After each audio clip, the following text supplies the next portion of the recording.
Hey, mes amis, Cajun Coin Hunter. How y'all? Well, we live. I don't know who's all up right now at 2:30 in the morning, but we'll see. I've seen a few people up here earlier uh, on other channels. Sheldon was live with Rich earlier, but I guess he ended his stream. I was going to jump back on there.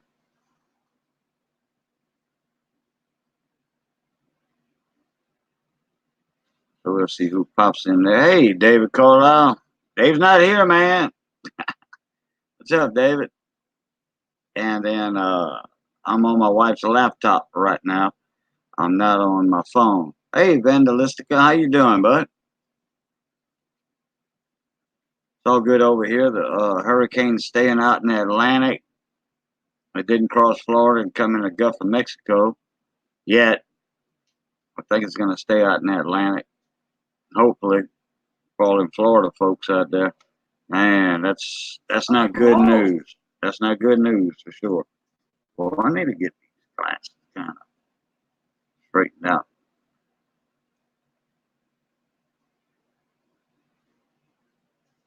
Kind of bend them a little bit, just some little $5 reading glasses. No, I'm not going. Well, you can turn the air conditioning down a little bit.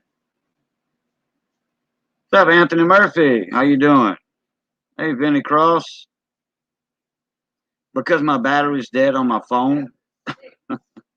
It's not dead. It's just about there though, so I can't live stream.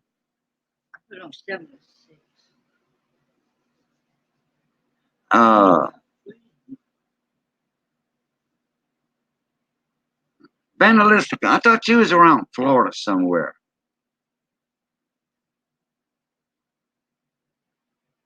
I don't know. I might be mistaken.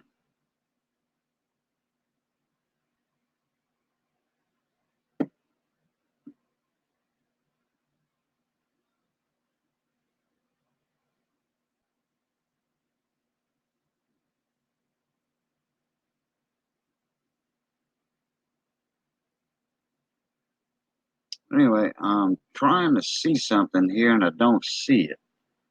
Okay. Oh, David. Here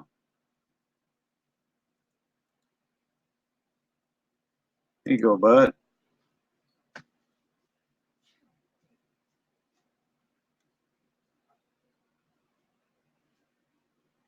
There you go, David. There's your link. Oh yeah, okay. Australia.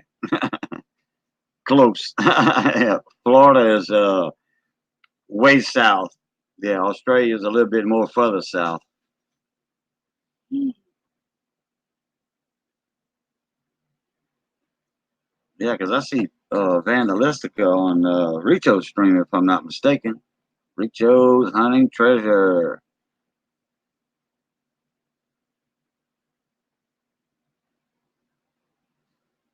I'll wait to see when you pop in here, David.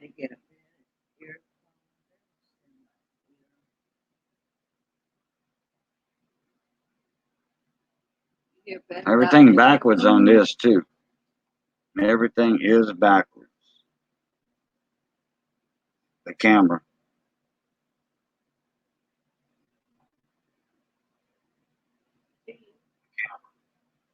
There you go.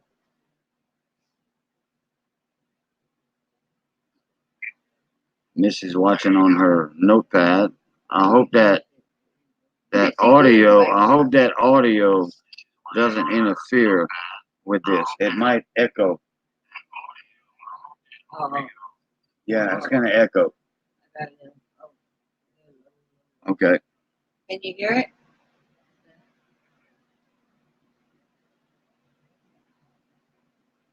I don't know. I don't hear it. Let me check something. Yeah, as long as you don't hear no echo in there, you're all right. Let me check my speaker. Oh, I'm at 100%, so I'm all right there. David, you want to jump up in here, man?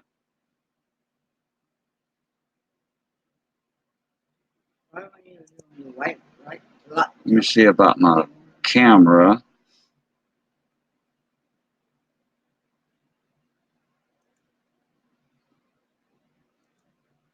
Okay, I think I might have to plug in the scope cam for the coins before I can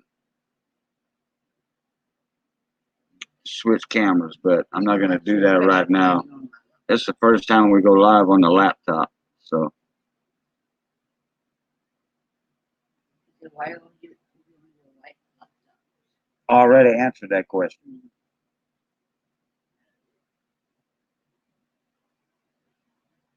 Okay, either something's happening or something's not happening. Let me see if I can view this on YouTube. Click over to that. Oh, wait a minute. Okay, she's already on YouTube on that, so I don't think I got to do that. I don't know. I wasn't on. No, I know.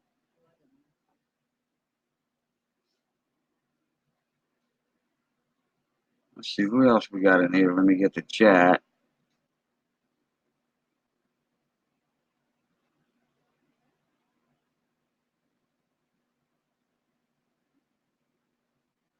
Okay.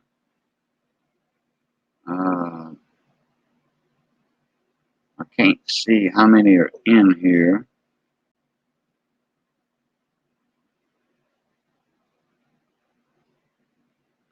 Let me see your phone. Your keypad right quick. I mean, notepad. Okay, we got 7 in here. Okay. All right. Let's see. There's David. Vandalistica. There's David popping up in chat right there.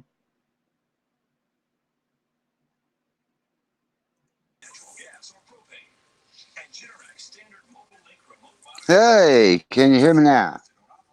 Sure can. Oh, oh, that's right. You have trouble every now and then clicking on there. Well, no. It took me a while to get my new picture up. Oh, That's okay. yeah, Gotcha. that's a 5-year-old new picture. 5-year-old new picture. Yeah, my Okay. usual avatar about 7 years old. It's old. Oh, okay. Hey, Defan, how you doing? Defane's here. Ha, your Yeah. mom. How your mom? What's up, mon ami? Saw him in a stream tonight. I want to say. Yeah. Yeah, I think he was in. Wait, where did I see him at tonight? I think that was him.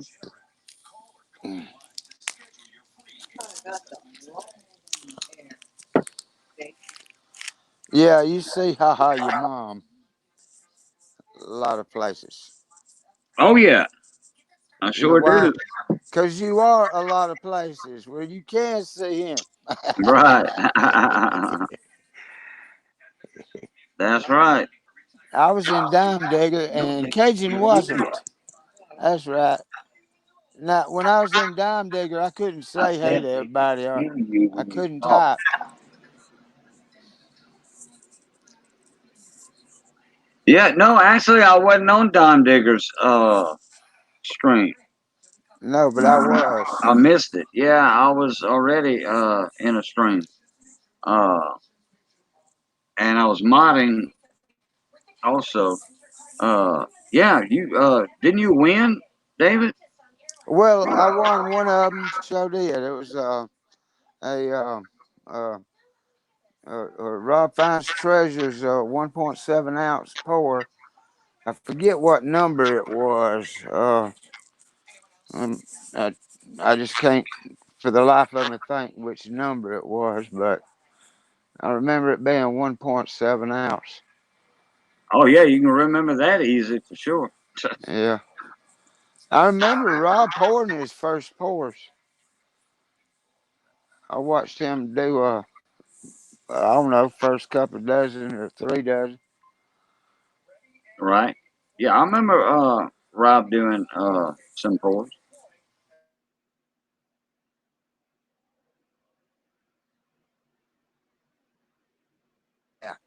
He did some aluminum pours. He did some copper pours, silver pours.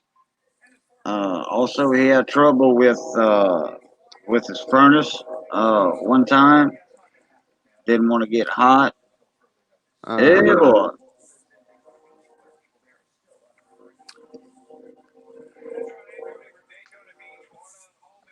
I'm surprised Sheldon's not here. and wherever he is, he's naked. Well, no, he won't be naked. He just won't have a shirt on. That's you know how Hawaiian people are. You know, you go to Hawaii, you want to catch a suntan if you're a Yeah. tourist. But Hey, he's hey, not a tourist. You know, he's a native Hawaiian. yeah. So he's got that tan going on, you know. Hey, EVG one that makes fun of him for not having a shirt on. Oh yeah. Oh Yeah. yeah. EBG and somebody else, I forget who it is. They uh they make fun about it, which is cool, you know. He takes it all in good stride. Good stride.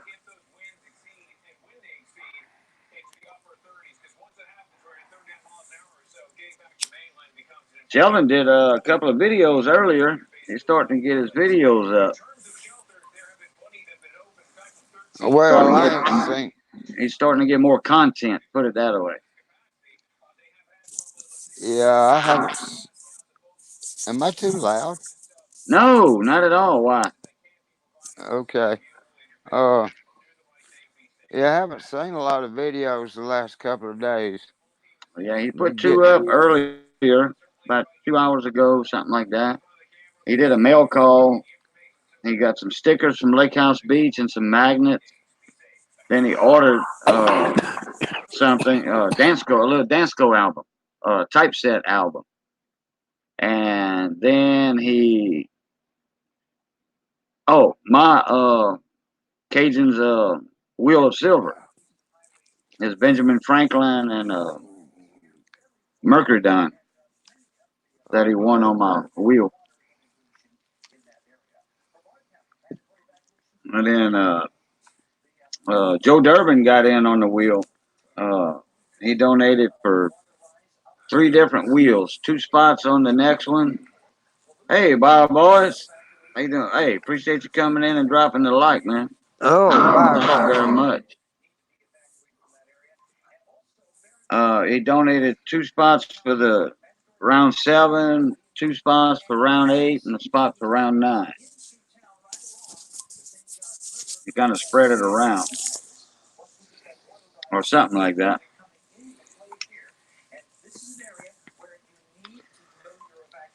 Come on, you. I just filled out that Zippo lighter, so it was kind of flooded. Yeah, I know how that works. What you been up to, Bar Boys? I saw you in TLT stream earlier today. I was in there for a little while, and Yeah, last night. then the audio started dropping out because I was on my phone.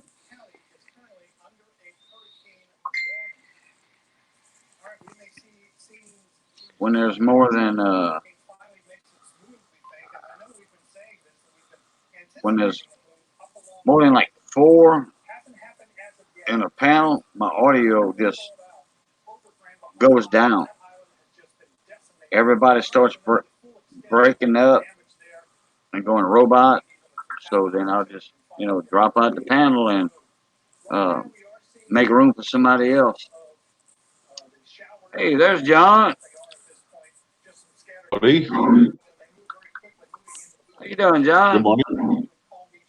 Bon matin, bon matin. What y'all up to today? Um, Today's the first day my wife goes back to school, and the 2 boys go back tomorrow. Gotcha.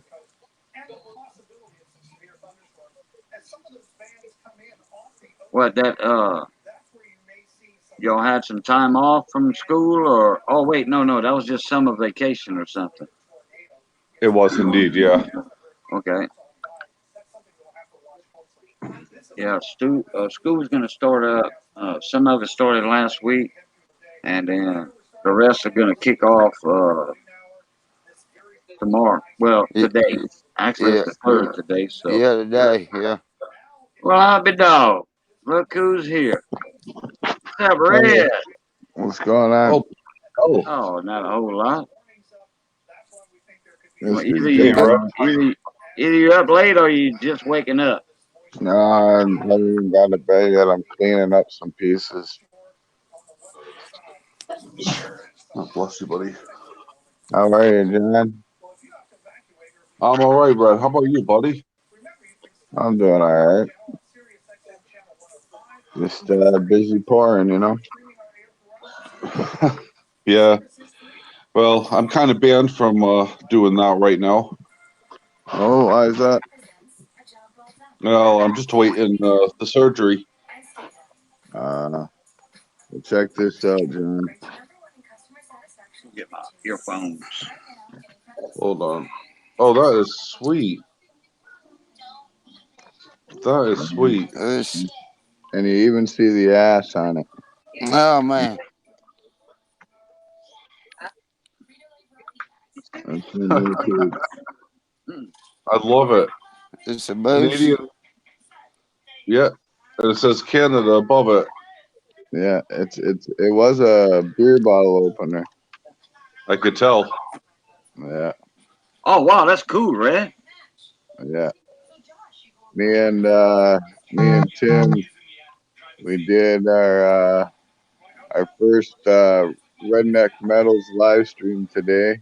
I did a bunch of pouring on it and everything, and yeah, it was a success. What is that what you poured today? Cause I didn't even get the notification for the video of the stream. Yeah, No, me neither. I poured that, and then I poured this horseshoe. I got to clean up still, Right. and then I poured this bolt yesterday. I got to clean up still. What's that? Your third bolt? Yep. And then another one of these totems I gotta clean up still. Oh, those totems are neat. Yeah. Yeah. How'd you get the design for Uh, that first one you showed? the moose. This Yeah, one here. yeah, that. How'd you get that design? It's a beer It's a bottle beer, opener. it's a bottle opener. Oh, okay. So He you just sandcasted it. yeah, sandcasted. Okay. Yeah. Oh yeah, I figured it was a sandcast, but It I had didn't know. legs. It had legs too, but the legs didn't come out. But at the same time, I'm kind of glad because this actually is kind of perfect. Right. Yeah, I like that design. Yeah. Yep. It kind of cuts down on the silver content too. Yeah. Well, this here weighs about 2 ounces. Wow. Okay. I would have said about 2.4 ounces. Actually, it's just under 2 ounces. Like What was that? 1.95 or something. It's like 1.89 or something like that. Okay. Yeah, I wasn't too far off. Huh. That's Yeah. nice. I like that. Yeah. Do you have any Yeah. updates, Red, where the packages that I sent TLT? I don't right now. No. I was Okay. talking to Tim earlier. It wasn't brought up though. So yeah, I have no idea. Okay. Because your package is in with his.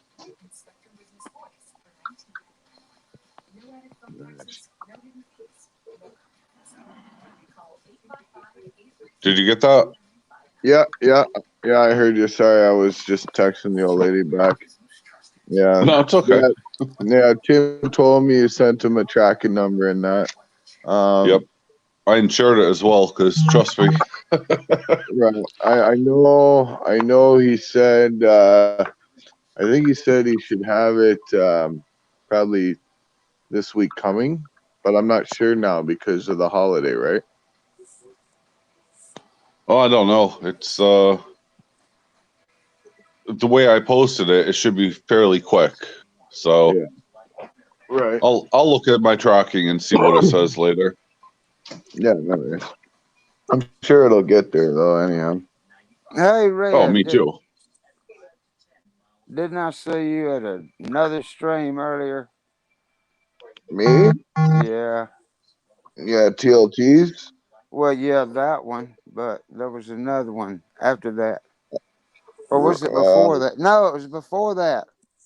Before that, it was Redneck Metals. Oh, okay. Yeah, I didn't see Redneck Metals. Okay. And I am a subscriber. I've got Redneck Metals. But I could have been like somewhere else watching a video or actually asleep. Got to where I just take naps at just any old time of day or night. And then, like, you catch me up like this just any old time of day or night. Yeah. Yeah. So. How you doing, Miss Victoria? Victoria Roman Carter again. I think she's following me. Probably so. The Never fifth know. stream I seen her in the last 24 hours. Yeah. So I got my first Merc dime today. You got your first what?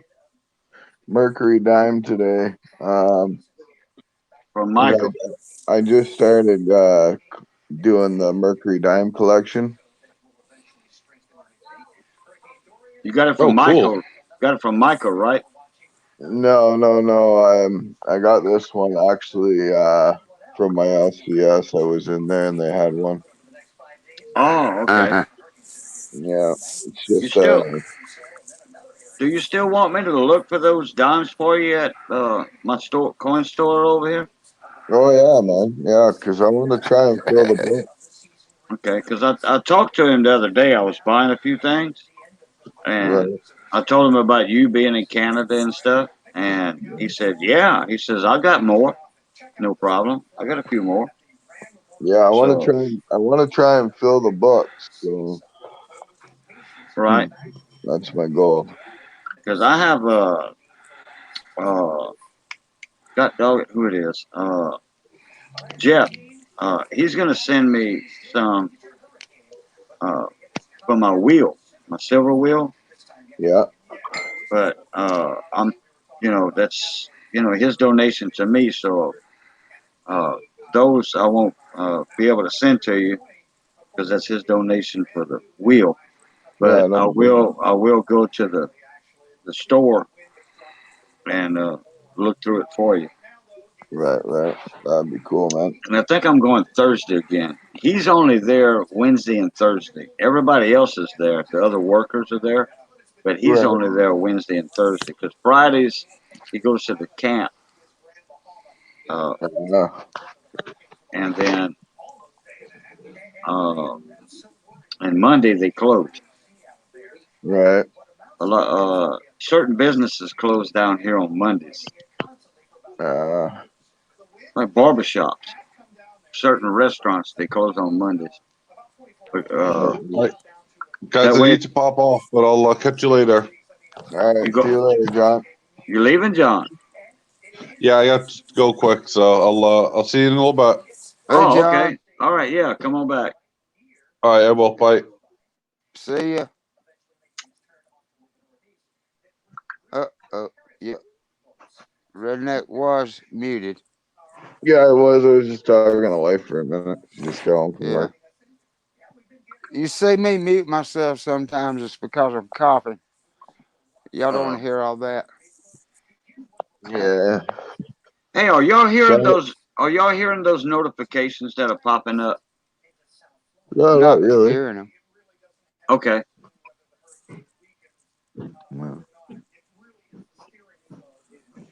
So what are you doing up so late? Who, me? Yeah. I'm just about up this late. Most of the time. Oh man. It's like 4 o'clock in the morning here. Oh Ye- no. I'm an hour behind you. Yeah, See. it's Still, only 2:53 here. Right. Hey, Cajun, Yeah. that hurricane is absolutely ruining Grand Bahama Island, man. It's stalled out just, I mean, right on the shoreline of Grand Bahama Island. It won't go nowhere. Yep. It's been there all day and all last night. Yep. Yep. Uh, there's there's like the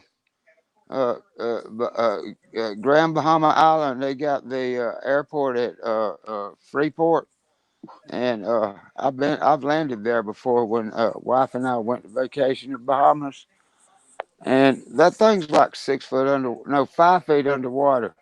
Oh yeah. I was gonna say there's probably nothing left at the airport. Yeah, because it ain't but like 4 feet above sea level anyway, and we Yeah. got like 8 foot storm surge. You're screwed. There's more than that. There's more than that. The Yeah, whole island. Most of the whole island's underwater except for uh, a mountainous area, which I'm pretty sure they got a high hill type mountain over there. yeah, yeah. I don't remember seeing any of those. Yeah, Yeah, well, they probably don't have mountains, but like tall mountains like Hawaii got. But I'm pretty sure they got some high land, high property that might they not be underwater because that's a direct hit on the Bahama Islands. oh man, the only good news is that it's decreased in strength Right? since it's been there. The bad news is it's been there. Yeah, That's bad news. yeah. It went stationary, and we don't even know where it's going to go now. If it's going to head north or go underneath that cool front that's coming down, that frontal system coming down from the United States. We don't even I, know if it's going to go under it and go in the Gulf or what. nah, I'm not. I'm not expecting it to go in the Gulf. We don't know yet. hey guys, I gotta bounce though because the wife just got home from work. But I'll pop in again soon. Okay, Red. All right, Red. Good Uh, hearing from you, man. yeah, have a good night. Right.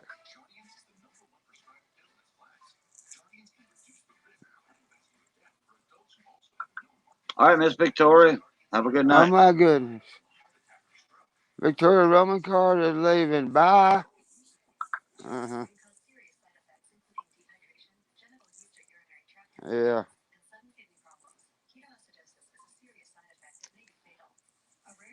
So, you know,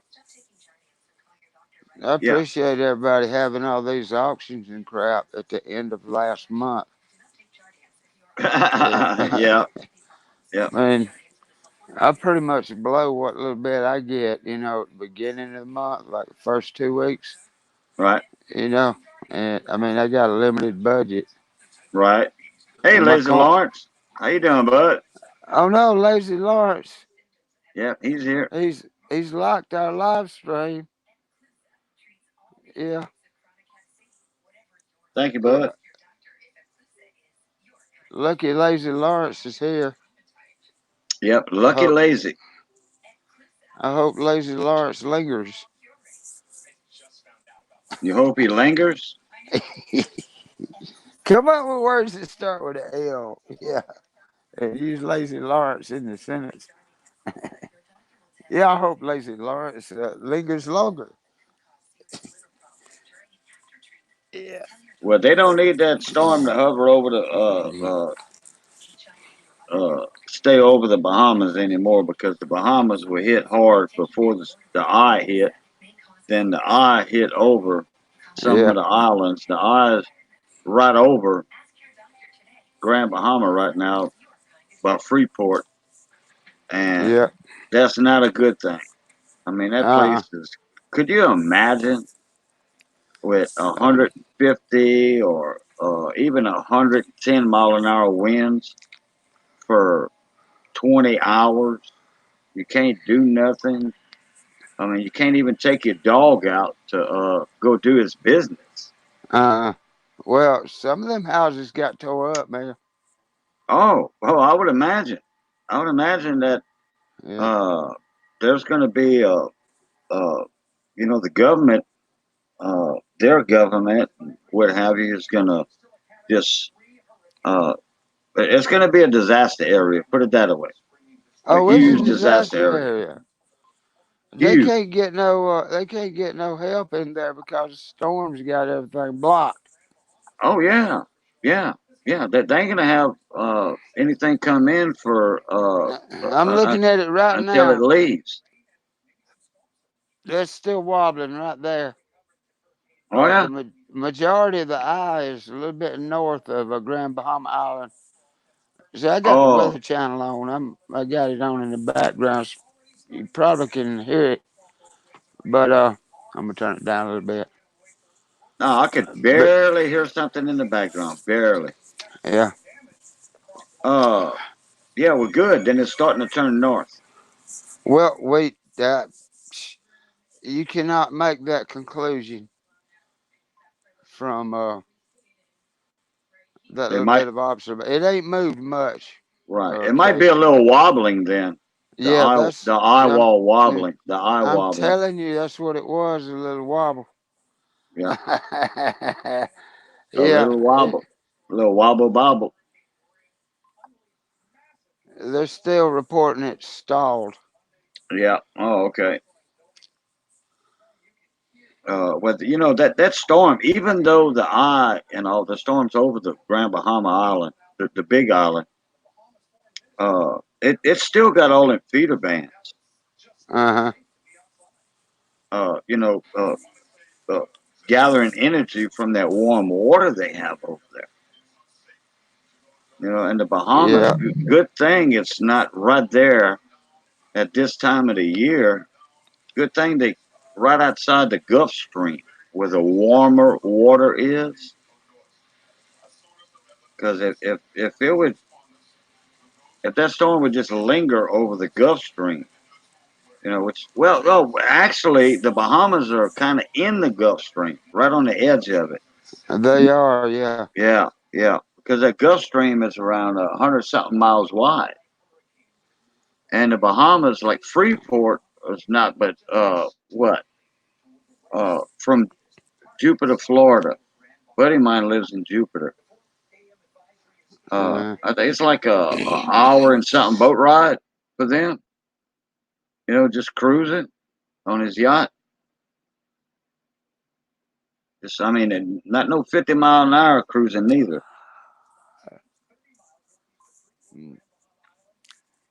I think it's like 80 to 90 miles to Freeport from Jupiter, something like that. Oh, I've seen it, lazy. I've seen a storm stall like that over Louisiana. Yeah, yeah. Hurricane Juan. didn't they have one stall over Houston last year? Yeah, it was stalled and moving. It's Yeah. just stayed in the same area. It was moving, but it just stayed in the same area for a long time. It went up in That caused a lot of flooding. Port Aransas. That's where my son's shrimp boat was tied up. Right around Corpus Christi and all that down there. And then it went into Texas, went inland 100 miles, then backed out back into the Gulf of Mexico. Yeah.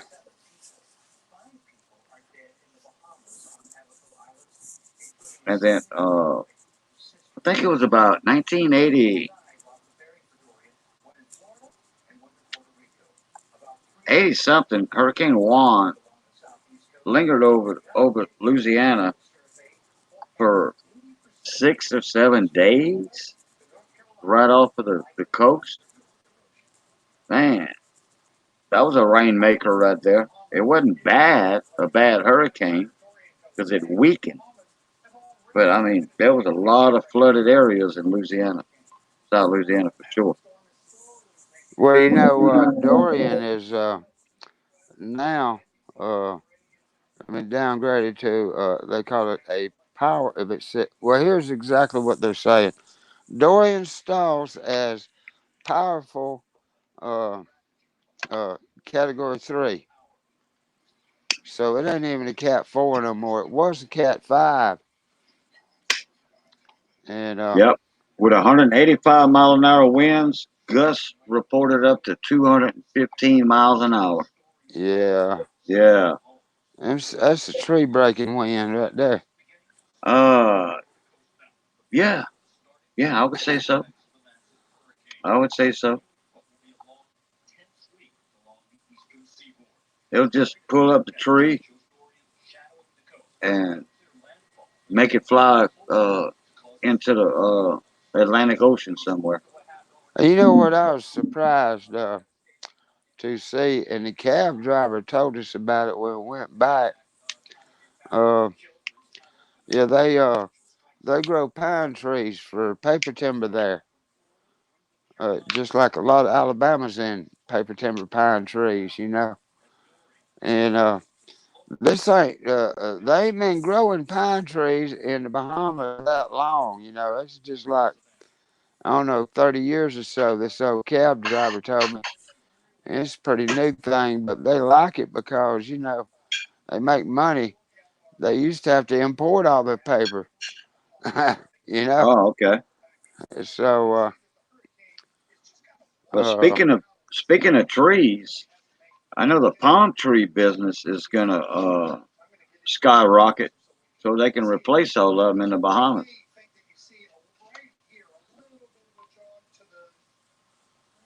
The palm tree market, yeah, it's gonna blow up. why did they grow a lot there Well, to sell? I'm pretty sure they have palm trees in the Bahamas, but they're gonna have to replant them, for landscaping purposes, around the big hotels and all that. Yeah. Yeah. So whoever's got palm trees right now close to their area and is gonna make the best deal on replanting them or selling them to them so they can be replanted. Yeah, the palm tree industry market is going to go up. And those things are not cheap at all. No, I don't know much about that.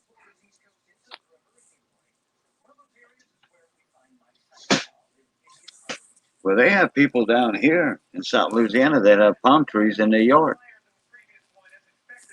landscape purposes.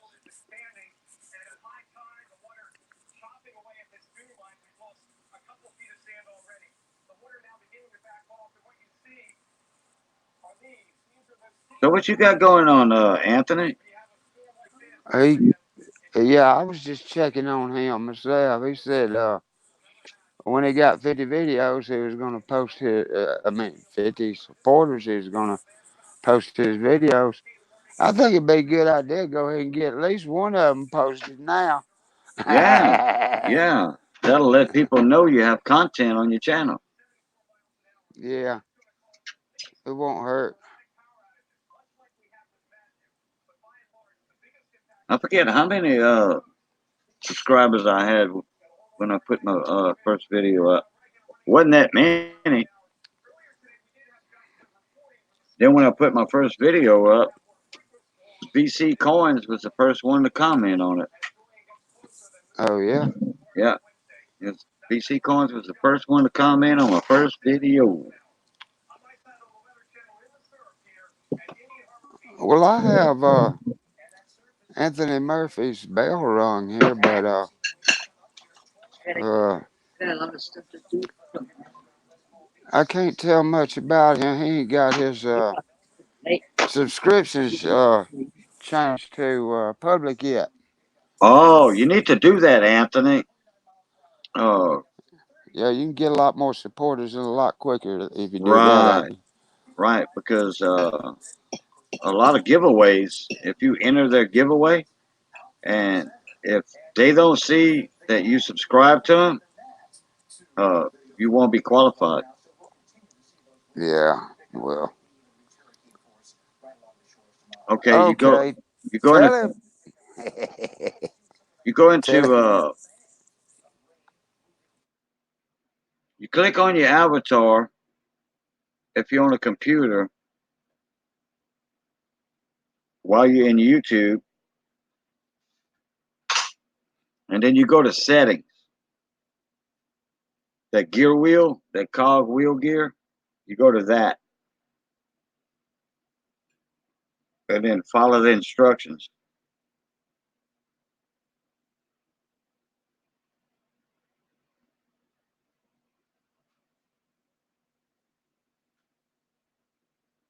Might make a video on that one day to show how to do that. Might do that tomorrow, day after tomorrow. I have a couple of videos to make though. I hate put 3 videos up in one day.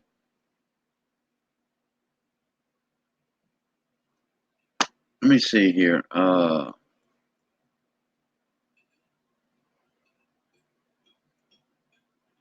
Let me get to my YouTube side.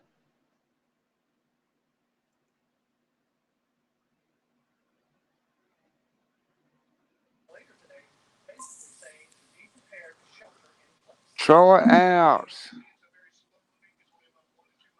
Oh, I'm not signed into my Hey Troy Ounce, how you doing, bud? Actually we was gonna be talking about some coins and stuff, but actually we talking more about the hurricane out there over the Bahamas.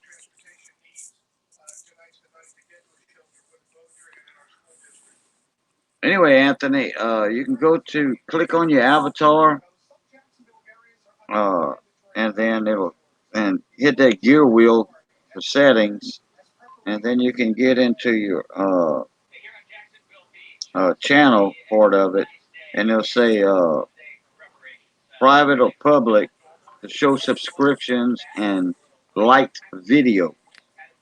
Subscriptions and liked videos. You want to make sure that's turned on.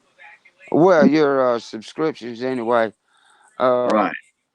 Uh, and on mine, I've got my subscriptions and my like videos, and then you can make your other, like, let me see here. Yeah. Wait, maybe he does have subscriptions public. He's got Blues Corns, Kendall Gray, Jacob Gonzalez, Mia's, Seven Wonders, and Varieties and Errors. Oh, okay. Maybe. Well, now he's only got 6, so maybe he's just showing 6. I'll show all mine. I clicked on it, make all subscriptions public. Right. Let me check Yeah. him out here. 49 subscribers that he has, and his subscriptions: Blues, Kendall, Jacob, Mia's, Seven Wonders, Varieties and Errors, Living Room Panner, I don't see living room. Parker. You got to click on the right button on the right hand thing to get more. Yeah, Parker Ebert, Penny Queen, Craig Durbin, Pittsburgh, Okay, Coin. so he well, I don't see it. Maybe it's just not showing me. But you're saying more than I'm saying. Yeah. He's not subbed to me. It's not showing he's subbed to me though. So Well, Anthony, you might want to click on me and make sure you sub to me.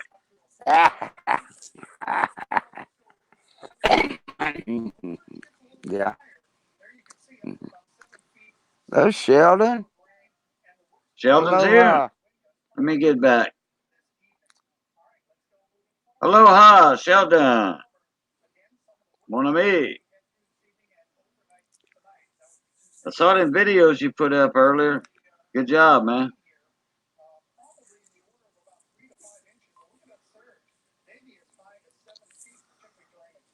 Where'd Sheldon go? Well, he's got statement chat there. Aloha, Monami, KJ Kohana, Okay. and David Carlisle. All right. There you go, Sheldon. There's your link, bud.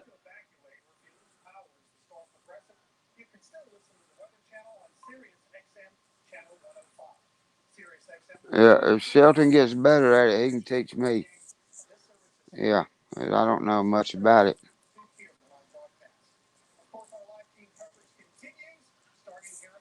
You know what I'm thinking about doing, Cajun? What's that? My son sent me a video of today, this afternoon. He had my little grandson out there on that lawnmower. You seen the lawnmower video, right? Yeah. Oh yeah. Now that was last year. 1,000 Okay. people saw that. Yeah, this year. Guess what, man? This year, okay. He drove it himself today. Oh, go deal. Yeah. Now, well, look. Here's the deal. Now, and this is what my son told me about it after I talked to him about it. That seat has a dead man switch on it. So if you come off a seat, the engine goes dead, right? Right. Okay. Well, a little boy's legs too short. He can't touch the pedals, so he can't. That's why he used to have daddy to run the pedals, and little boy just run the steering wheel, right? Are you Right. following me? Right. Okay. Well, now he's like standing up and mashing the pedals himself and handling the steering wheel while taking his butt and shoving it up against the seat to keep the dead man engaged so as to keep running. And he came up with that part himself. That's what his daddy told me. Is that and daddy, he came up with that part himself. Yeah, okay. And so my son used his phone, took a picture of my little grandson running around driving that thing, cutting figure eights and all kind of crap. Well, that's good. While standing up with his butt up against the seat. The seat was tilted forward, Right. Because once again, if the seat's sitting down, his legs ain't long enough to reach the pedals. But he was wearing it out. I ought to put that up. Hey, Hector, how you doing, bud? Oh, Hector I'm doing snuck in well. it. Oh Hector's my Hey, in the David. goodness. house. Sheldon's in the Hector house. came in the back door. There's Sheldon in the front door. Yeah. What's up, guys? Le porte en I didn't arrière, see you. le porte de front. I tried going to sleep, but I just couldn't. Had to get up Call Oh, of the Wild. gotcha. Hector, you went live while something else was on, so I didn't get to watch much of it. He went live. Hector went live when 4 people were on live. Yeah. Guess what's happening? Somebody went robot. Yeah. Say something, Hector. I'm here. I heard him say, I'm here. Yeah, that's all he said. I'm here. Okay. Okay. We'll And what see I'm how it saying goes. is that. How about now? Can you guys hear me? Yeah. Oh yeah. Yeah, I heard Okay. everything you said earlier. Oh, good, because I'm on my phone right now. I'm not on my computer. Oh, okay. What's up, Sheldon? How's the weather over there? That's He good. goes, he unmuted. He said the weather's good. I guess they get a lot of good weather over there. Most of the time. Yeah. Didn't they have a hurricane about 3 weeks or a month ago on the islands? A What's up, Hector? hurricane? Not in Hawaii, no. I don't think so. It Not a came hurricane close, or right? Okay, then. I forget. Yeah, I thought so. So They call them typhoons over there, right? Oh, like tsunamis and stuff? Yeah, No. no, not tsunami, but typhoon. No, no. They Hurricane. hurricanes in Hawaii. The typhoons are like Japan and that area. Yeah, Asia. Yeah, Right. Roger. but it's the same thing. It's just a different name. Yeah, yeah, but they still call them a hurricane. Yeah. Now, once they cross a certain line, a certain latitude or longitude line, then they get named typhoon. Oh well, yeah, okay, but it's the same thing. Anthony, yeah, I think you did. I think you already had your subscriptions on, but you need to make sure you subscribe to me. Oh, why is that important? No, I'm just saying that I don't see him sub to me.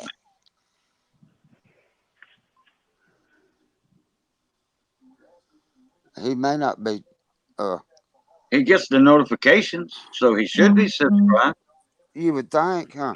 Yeah, unless He, unless YouTube did it, unsubscribed him, but the bell's still rung for some odd reason.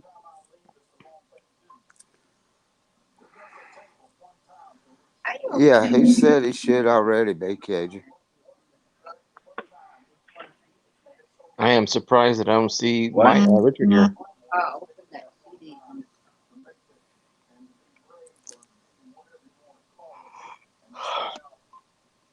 Oh, you got it. What? Oh, Oh, what? Oh, well, Hey, CJ. Yeah. what's up, CJ? don't keep pressing it. Come in. CJ. How you doing, CJ? Hey, if you want to jump up in here, the link's above you. You want to show some coins off or something, or your Looking latest, and working. or your latest projects.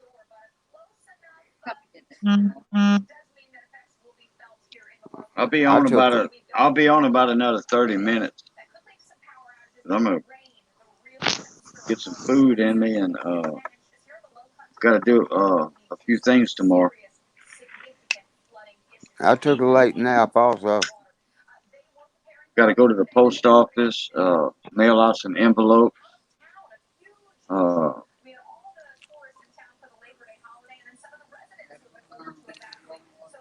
Mrs. got to go to her mom's.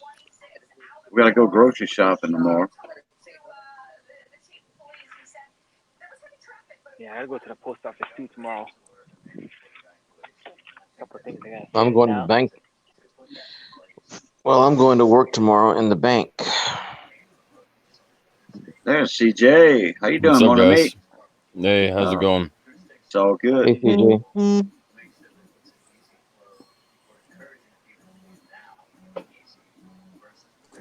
Hey, CJ. How can I tell when the battery goes What's up? unplugged? Yeah, I was wondering, do you still have Facebook Messenger? Do you get notifications on that, CJ? Most of the time, yeah. Which one? Because I have two. I don't know, but I'm friends on Facebook with you. One of them, we have spoke before on the little coin holders, that hold like 5 coins. Mm-hmm. That was for examples for the purpose of grading, Yeah. and we talked about maybe doing something similar to that with You mean these? uh, yeah. Only what I would be looking for is and now those are for like if you got nickel size, how many coins you got on those that you already got? So on the nickels, I've got from good to AU on a scale. Yeah, how many coins? 6. Okay. Uh, would it be cheaper if I only got like long enough for 5? No, I can do 5. Okay. So That's 5 nickels. Yeah. Okay. Now, next question. Could I get that in a flat black? Yes. Okay. The next question after that, is there something you could do to the surface to make it even flatter? Okay. Like a certain texture to the surface. And the point of this is uh, so that you could put these set of 5 nickels underneath the USB microscope, and the LED lights wouldn't wash out, the uh, picture. Yeah, something like that, only less So glossy. this would be the black, and this is how it would show up when I just do my normal prints. Now, one Uh-huh. thing that I can do is that there is a thing called ironing, and what ironing does is basically it runs the extruder head back over the surface without printing something, and what that does is that makes the surface pretty much all like a matte black. So what I can do is I can take this matte black, this smooth finish, and run basically some, like some 800 grit sandpaper over the top, and just to smooth it out. Mm-hmm. So, but like this surface, like this one, it's got a couple of the holes, but you can see the difference of how smooth this is versus what the surface normally looks like. Now, I don't know that the one on the left would be any worse than the one on the right. So The idea is, see, because the one on the right seems to be reflecting more light than the one on the left. So I want one that's not going to reflect as much light. Do you understand? yeah. Because you're going to already have reflection off the coin. Mm-hmm. You just don't want there to be more reflection off of the coin holder. Right. And being black, that would help, because you have autofocus on, like, say, for instance, Ken Peavy's camera that won't focus. Okay. Well, Well, number one, he has the same camera I do, and this one right okay. here is the C922. The problem with his setup is that his overhead light is so dim. He does not have good enough lighting, and that's why his camera doesn't focus. Oh, okay. The reason why mine is focusing on this stuff right now is because I have an LED light right here, Okay. and that's why it doesn't take much to focus as long as I can get it in the light. Yeah, it's kind of reflective looking to me. And again, the one on the left that is But here, less finished seems to be let me do this. less I'll reflective than the one on the right. switch to, so here is the normal one. Uh,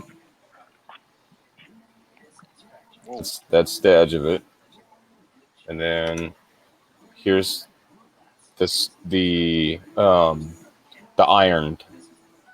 yeah. That looks like unnecessary step. So We got a here, question. We got a question for some of the people on the panel. Okie dokie. Whoever wants to go first, y'all go for it. DJ? favorite coin by far, right, is I actually have two. One is the 20-cent piece, because of the history, and the second one is and that's the one I'm into right now, is the Flying Eagle.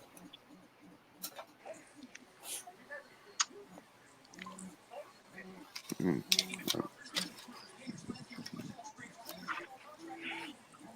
All right, David. David, what? What's your favorite coin? Oh no, I discussed that last time I was on this program, but that was for sentimental reasons. Well, Well, my favorite coin. That was my favorite coin. That's a new question. Okay, yeah, this is a new question. Yeah. Uh, But I can go ahead as far as Troy Ounce's question. I'm not a lot into precious metals. Many people have more silver, and I don't have any gold to speak of. I've got two very small bags of pay dirt that haven't ran yet. That's about it on the gold. You got a ring or something, but I haven't bought gold bullion or coins. Uh, but no, no, my favorite color that a friend of mine gave me, and that friend is now dead, and that's something that is worth a lot more to me than any amount of money. Hey, Michael Kittle, when did he get here? Michael, hit it! I just got here. Oh What's no, up? he's everywhere, man. I never sleep. I'm everywhere. I Hey, learned Michael. that from Cajun Coin Hunter. Michael Kiddo. Hey, Mike. Hey, what's What's up, up? Mike? Hey, CJ. Michael. Well, everybody knows what my favorite design is. It's going to be the Lincoln wheat cent, and then second from there would be the St. Gordon's double eagle gold coin, and then and that has precious metals. I used to have a little bit of gold when I was younger. I think I lost that when I was moving a few times with my job. Then uh, the proof Jefferson nickel because it's just so detailed, you know. But I mean, all proof coins are going to be detailed, but the Jefferson nickel stands out the most on the details to me. Nice. Pretty cool. What about What you, was But Michael? you, Sheldon, what's your favorite coins? I don't know. I guess I would say like Morgan dollars. Like I don't know. I just like the look of it. Definitely a I popular got some one. gold quarters, but they're gold plated. That's fair. They have a little bit of gold in it.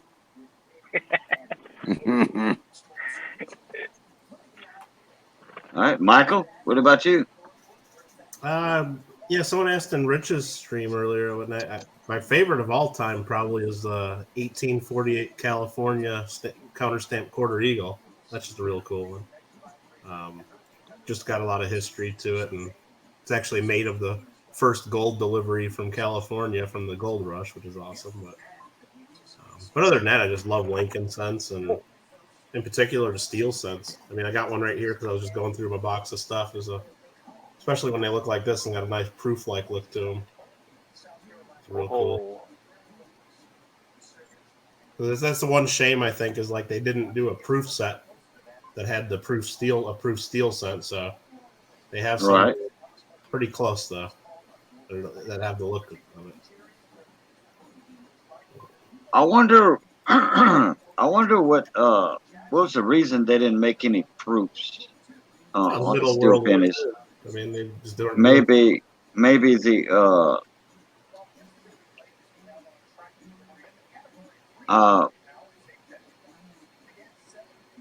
Coin collecting was not a focus. yeah. Focus was materials and war effort. There's no reason to make a proof set. Yeah. I mean, some people I'm sure would have loved it, but I think when you have the war and effort and you're telling everybody, hey, go out and buy war bonds and support the government. I mean, if the government's going to be trying to get money from people, they're going to be putting it towards the war effort. I don't think they're going to. I can't hear Michael. Can't hear me at all? I can hear you. You won't hear me then. Okay. No, David has that issue sometimes. Oh, on his yeah. end. Didn't you say like once you get a certain number of people Yeah, in here? Michael was added later, and I haven't heard a word Michael has said yet. Maybe you might have to jump out and come back in. Tell him he's the lucky one because I usually don't say anything that important. Okay. I can try that. You know, I was thinking maybe because of the plating of the 43 steel penny, maybe, but you know that's not it because you know the zinc scents that the stinky zinkies as I call them now are plated. Well, and they also have some patterns and of like the 1942s that were made with the steel and zinc plated, and they're graded as proofs because when they make Right. patterns like that, they kind of do it like they do a proof sometimes. And Yeah. I mean, I don't think it's the composition. I just think that it was the middle of the war, and they did. I mean, they did the proof set in 1942, and they actually included the war nickel and the later ones they issued. So there is a proof war nickel. Yeah. But then they cut off proof sets and didn't do them again until 1950, I believe. Yeah, because I remember there was a few years they skipped on the proofs. Yeah, I mean, they canceled everything fun during the war. I mean, they got rid of that. I think they quit doing the World Series for a few years. There was no Indy 500. It was like everybody was focused, Right. What about you, Hector? Can hear you chime in on the on my favorite coins. Yeah, what's your favorite coins? And Wow. your precious metal. Well, if I could find my 2.5 gold piece that my grandfather gave me, but I can't find it at my dad's house, it's probably in the safe, but I'm not sure. But I think my favorite is the Morgans and the peace dollar. Anything around 1900. Any coin from that era. Right. Yeah, I like that Morgan.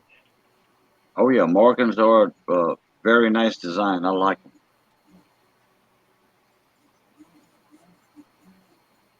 The peace dollar, I'd rather the Morgan dollar over the peace dollar. Yeah, me too. Yeah. The peace dollar kind of looks like the Statue of Liberty a little bit. It does, Resembles it. bruh. With the spikes and all that coming off the hair, so but for some reason the Morgans appeal more to me than the peace dollars. Well, Morgans remind me of the West, and the peace dollars remind me of the Art Deco era. Mm-hmm. Okay, yeah. See, I like the Art Deco stuff. That's probably why I like the peace dollar.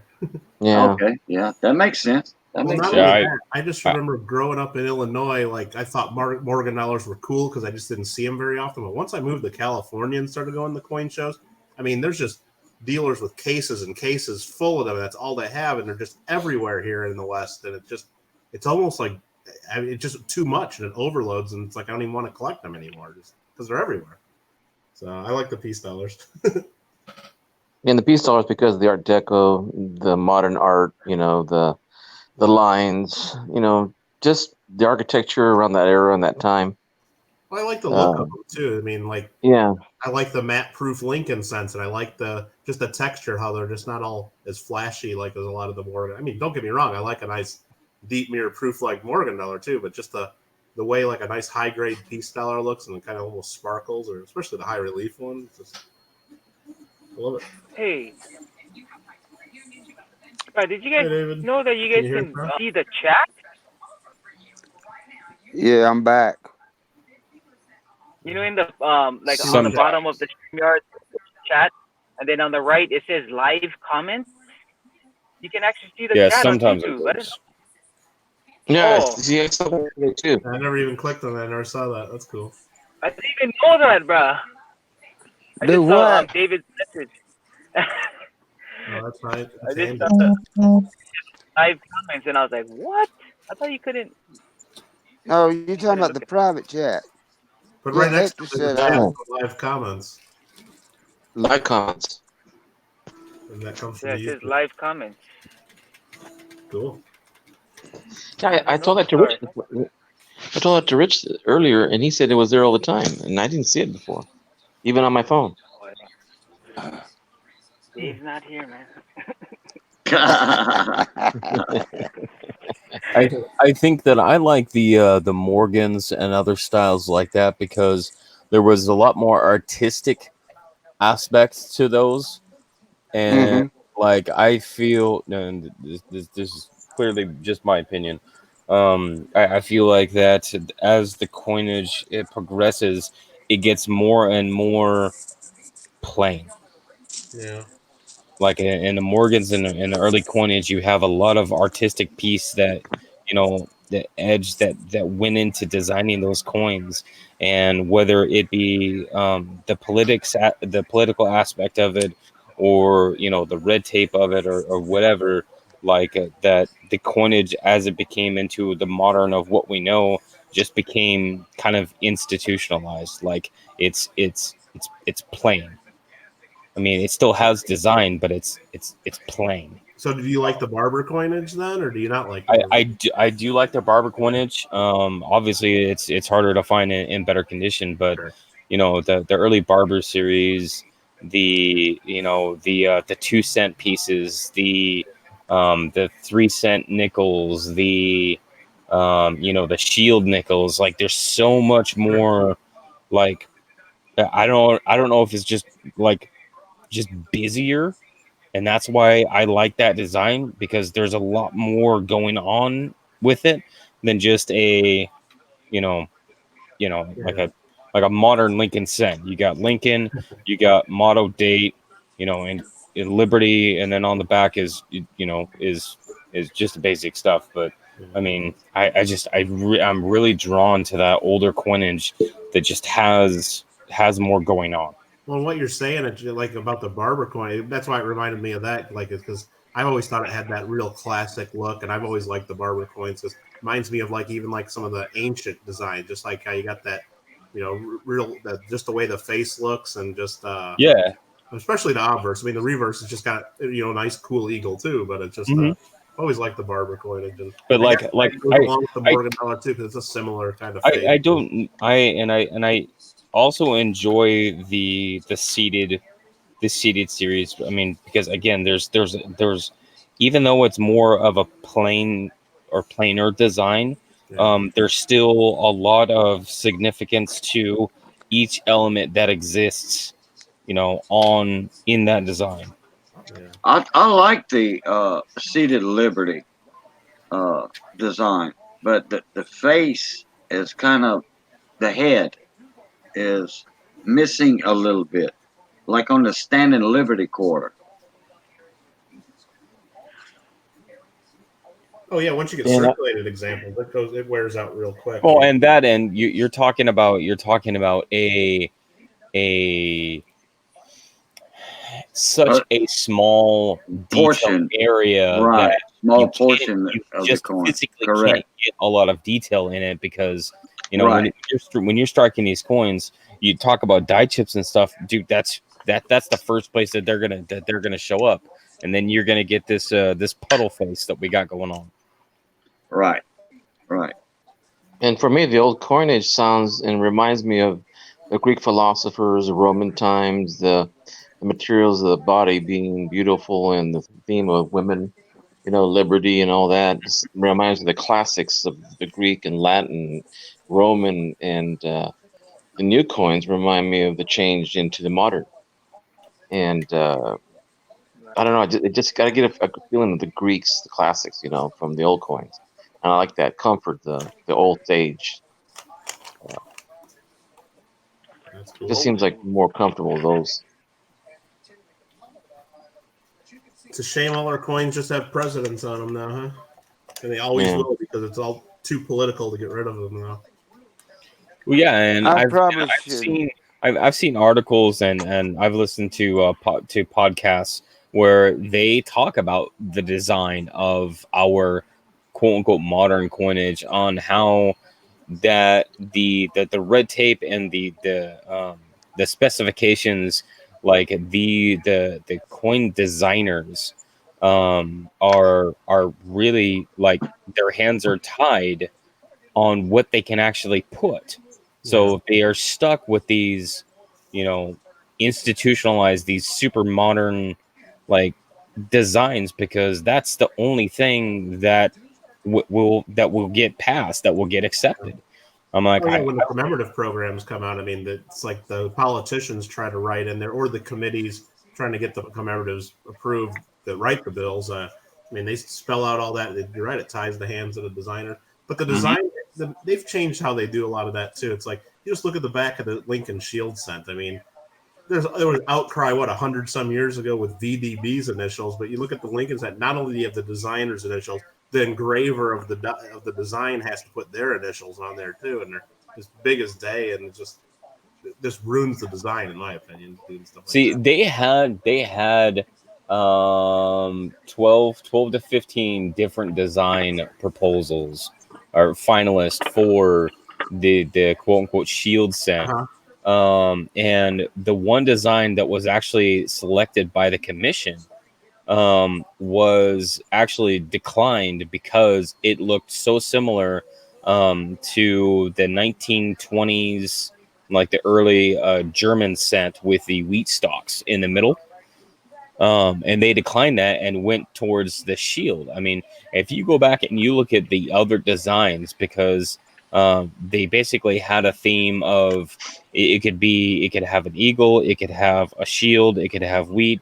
I mean, they had really basic designs, but some of those designs, man, that would make our coinage look so much neater than the like the Shield. In my opinion, is such a broad statement that, and again, it lacks detail. It's nice. I like the Shield. I hate looking at Shield cents because I mean they're so shiny, but it's such a broad design that any circulation you can see on that coin because there's so much flat space. Yeah, it'll be interesting to see what they look like once they wear down to like VF condition and stuff. I mean, I've seen some that get stuck in the dryers and stuff that wear really weird, but it'd be interesting to see what they look like naturally. Yeah, and but if you go back and look at some of those finalist designs, dude, we could have had some awesome looking coinage.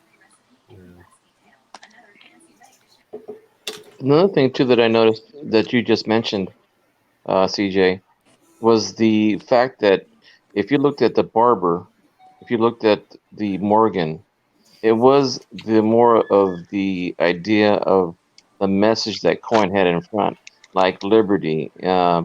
Then you go into the Lincoln cent. You got Lincoln in the front. Did we have any presidents in the 1850s, 1860s, 1870s that was homage to a figurehead? I mean, I know we had George Washington with the quarter, and we had Standing Liberty, and we had walkers. I mean, there all seemed to be a different a theme, because before a certain time, it was not presidents. It wasn't anyone individual person. And then after a certain time, I noticed that coins were changing more to individuals like Lincoln and Washington. Well, and Jefferson. Lincoln was it was because 1909. Yeah, his birthday. The 100 year. Right. Well, there were Lincoln celebrations all across America, all through the year 1909, and that was just part of it, is to put Lincoln on there. And then, but that's the thing. I mean, they used to change the design of coins every, the legislation, they changed it to where it had to be more than 25 years, but it would change the design every so often. But once you stick a president on the coin, any suggestion of changing it becomes a political matter. Like right now, if you try to get rid of Kennedy on the $50, you're going to have people in Congress uproar over it, and some of the people too. And if you try to get rid of Roosevelt or you try to get rid of Lincoln, it's just not going to. You'd have to get rid of all of them at once for them to agree on something, and it's just not going to happen. See, I think with the modern coinage, I mean, to really, really like hit collectors, I would like to see like the state quarter, series expanded, so that you have, and I know this would be hard, but imagine having and being able to complete a set of state coins that has a design on every single denomination, something different for each state. So for California, you have a $50, a quarter, a dime, a nickel, and a penny that all has something with that state. Wow. Interesting. Cherry. Wouldn't that be crazy?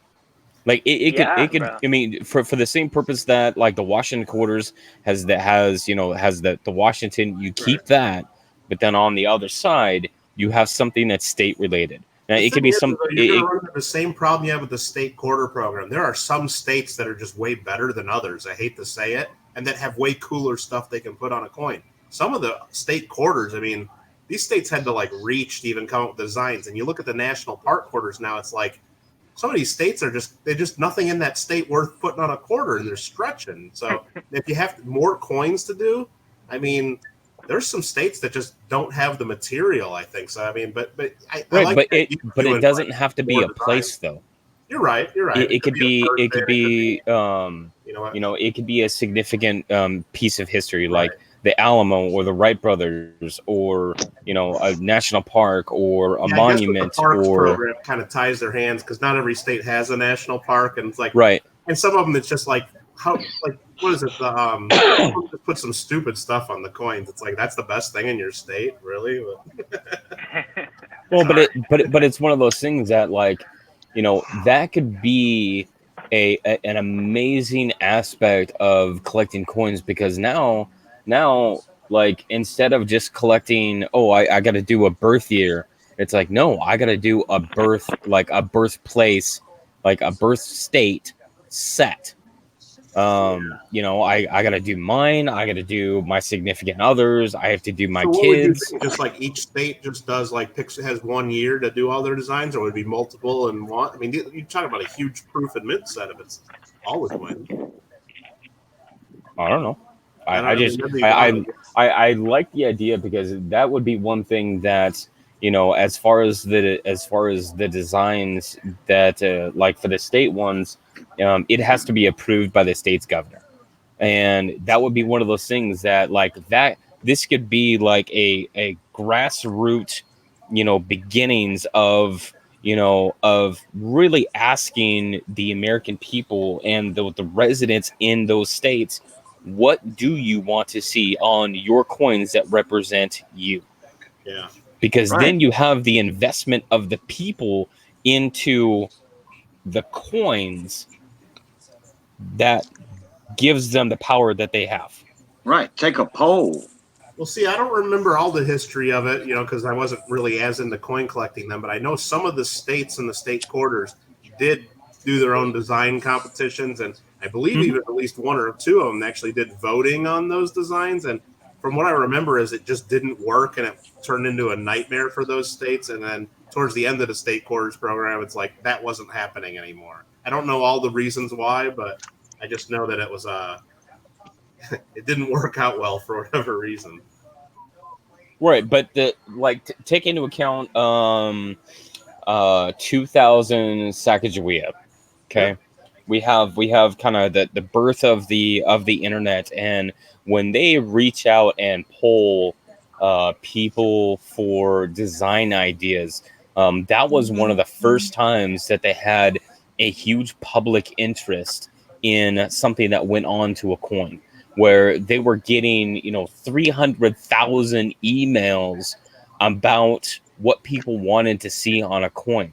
That is a huge investment of time, and effort, as easy as it is to send an email now, but that is much more of a public investment of effort than has ever occurred on any coinage at that time. Well, yeah, and I think what I was mentioning back with the state quarters about how I think it was more the mint didn't want to do it. The mint designers and engravers wanted to be more in control than being dictated by the states of, hey, you got to make this because this is what you absolutely want. Yeah, because it's their job. Yeah. So, but hey, the design competitions have worked in the past. That's how we ended up with the Jefferson nickel, and there's been other coins like that too. So I mean, and it gets the people, like you said, if they're part of it, or they just it's more of a competition. I mean, we got the Baseball Hall of Fame coin a few years ago. That was a design competition. Mm-hmm. That came out pretty cool. I like it. Oh, hey, and you gave one of those to that guy that's one of the 25 channels. Well, I went and looked, and I am subbed to him, but I cannot ring his bell and turn on his notifications. I don't know why, but I've got that problem with another couple of channels. Oh yeah. I forget that guy's name, but it's the one that you gave the baseball commemorative coin to, $50 to, and Oh, he SoCal did a box shout break. out. Yeah. SoCal with somebody, yeah, that guy. That's weird. Yeah. If you can't do that, I don't know. Well, I can't ring Mama Lou's bell neither, and I've been sub to her for a while, and I tried today, and I can't unsub Mama Lou. Well, David, why are you No, trying to unsub her? I cannot unsub Mama Lou in order to attempt to fix the bell. That's why weird. I can't fix it. Yeah, it won't let me unsub her. I know It YouTube gets a won't. little weird sometimes. You know- Like I just got a message from someone said they didn't see anything in my description of the video. I'm like, well, I've seen that too, where you look at a video and there's nothing in the description, and then you hit refresh and then the description's there. It's kind of so it might just be YouTube acting up on you. I don't know. You know, David, I got an idea. If you can go to a friend of yours' house or your library, you can get on YouTube and then sub, hit the like and all that. You know, it wouldn't take you but a few minutes, and then you'd be on the big screen at your library. Or you can just send me your Facebook account, your YouTube account, your credit card number, your bank account number, and all that, and I'll fix that for you quick. Well,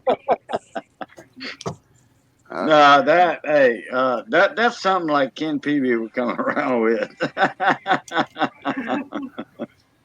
that how you win the next big show? Is get all Dave's personal information and. No, that's too funny. I don't care who you are. That's good stuff. Let's not give him any ideas there. I'm finally eligible to try to win again next week, so I want to try. But you know, talking about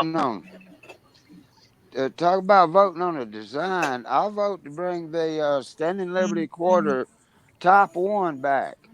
You know, we were talking about what was lacking and what wasn't lacking in design. Yeah, well, I know what wasn't. Hey, I know what was lacking. Yeah. The top of her dress.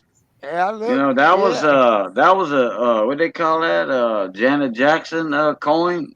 Everybody nicknamed it the Janet Jackson coin. Interested in coins again. Get something. Yeah. That wasn't the only wardrobe malfunction. When Janet Jackson came up with that, you know, during the Super Bowl, they had a wardrobe malfunction back in 1916. Yeah, but that was on paper money too back then in what 1890s. Years before that, you had the educational series, and those were got a little outcry from some people because of all the topless women on there. And whoa. Yeah, but back then kids didn't have a lot of paper money. A lot of kids don't have paper money now. They now have credit cards. Yeah, that's true. Yeah, or PayPal or some kind of form of electronic payment. Bitcoin. Bitcoin. yeah, Something like that. Have coins in another 10 or 20 years. The way kids don't even use coins or money anymore. Well, as long as everybody saves coins and collect coins, I think we're still going to have them in some way, shape, or form. Michael, I can tell you right now, kids carry cash for school, but when they go, believe me, when they have what they call Freedom Frenzy, it's when they bring all the taco trucks and juice jamas and Dutch Brothers truck or any kind of food item that comes on campus on a Food Frenzy day. Kids got cash. Kids have cash. In Beverly Hills, all the junior high and high school students have credit cards in Beverly Hills. Yeah, and maybe I don't schools. know where I'm at least. That I'm always in the grocery store behind some like teenager or 20-year-old that's paying for his groceries with a debit card for $3 or something, and it's just a whole up the line. And, Yeah, but you put $1 access fee to that debit card, like a minimum $5 purchase, like some stores have. yeah. You put a minimum $5 purchase because it costs us Oh, sure. those Then they would credit just buy card a candy bar with one of the. transactions cost the store a certain percentage, Oh, it has to. and yeah, 3%. and 3%. 3%. yeah, so they have like some stores down here have $5 minimum purchase for a credit card or debit card. Well, not a debit card, a credit card. Well, luckily, if you go to a coin show, it's almost all cash still. Not many people are taking credit cards or even checks or anything. I'll take. Well, I have credit card process. I use that Square readers because every now and then, yeah, Square. That's take it. your credit card and like, well, The you're going to pay swipe. me an extra 3% if you want to do that. But, Yeah, because that's right. The Square, the swipe yeah, it's on a kind cell of handy. phone, they charge 3%. But Yeah. if someone tries to buy like some Silver Eagles from me, where it's like bullion and there's like no money being made anyway, it's like, no, you're not using your credit card. It's like, go find a bank and get some cash. Well, yeah, all over the place. Then don't they charge some of you those $5. don't Then some they of charge you those $5. bigger don't some of those bigger shows have like a little Wi-Fi ATM over there set up? They sometimes have them in the convention centers or right outside, or like they're across the street. They're usually around. Right. It's like the festivals we have down here in South Louisiana. They have a portable ATM machine at all these festivals. Yeah, but it's scary sometimes. I heard it like at one of the big shows, maybe about a year ago. It wasn't a Long Beach show, but I think it was one of the Baltimore shows. There were some people scamming dealers with checks big time. And what they would do is they would trying to think of how this exactly worked. They would sell the dealer some coins, right? And then the dealer would write them a check. And then they would like walk away, and then they would deposit their check from their cell phone because you can just do it by taking a picture of the check now. But then they'd go right back to that dealer and say, you know what? I really changed my mind. Can I just give you your check back and get my coins? And the dealer, like 5 minutes later, would be, oh, okay, you know what? You usually don't do this, but here's your coins, give me my check back. But by then, they've already taken the guy's money, and then they get their coins back. Because all these, dealers, like especially the older ones, they don't know you can just take a picture of a check and deposit it in a minute. It's kind of crazy. So you gotta be careful. Well, that's like when you deposit a check in the bank at an ATM. You can put a check in there for automatic deposit. Oh yeah, but in that case, you don't have the check anymore. It's in the bank. But these guys, you just do it with this. You take a picture with your phone, and it's in there, and then you still have the check. I don't like that. Oh yeah, that's called fraud and theft. Oh, absolutely. Believe me, at coin shows, there's people trying to do all kinds of stuff to steal, but that's it's called double dipping. I had an insurance agent do that to me one time. I wrote a check for my insurance payment on my vehicle. Wasn't the first time he did it, neither. He did it 2 or 3 times to me and Missy and other people.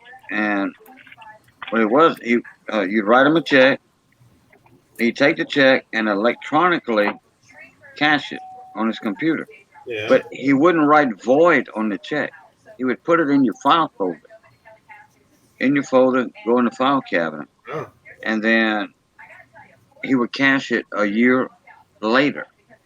And you would figure that would be a stale check. Some banks, no, it's not a stale check. That check's still good. Oh, yeah. Well, especially like you said, you can deposit checks right in an ATM. And, yeah, I've deposited checks that are 3 or 4 years old before, and they go right through. Like, I was part of a nonprofit, and as part of our nonprofit, we got a new treasurer. So we got all the files from our old treasurer, and this guy was just bad at his job, let's say. It wasn't doing it right. So we were going through all the files, and all of a sudden we're finding, like, checks that people wrote the nonprofit for donations like years ago. And then there was like $300 of cash just sitting in a file folder, and just all this money that never got deposited. So we'd call the people up, say, hey, we know you tried donating money like 3 years ago. Can you write us a new check? And one of the guys says, no, just deposit it. It should go through. And it was like a 3-year-old check. Bank took it, no problem. Huh. Yeah, so Wow. you got to be careful with that. Not all banks will do that. Like some of them will look and say, "Oh no, this is too old." But I mean, especially if you do it through an ATM, I mean, that's just a machine. It ain't gonna stop it. So, well, this insurance agent, he got investigated, Wow. arrested. He didn't lose his business. All that when you're in a position like that, hell yeah. I mean, double dipping, and like, oh, I didn't realize I'd done that. Yeah, right. Oh yeah. And when you scratch off truck insurance, and write something else in the field, Right. hey, with a different color ink or a different handwriting, yeah.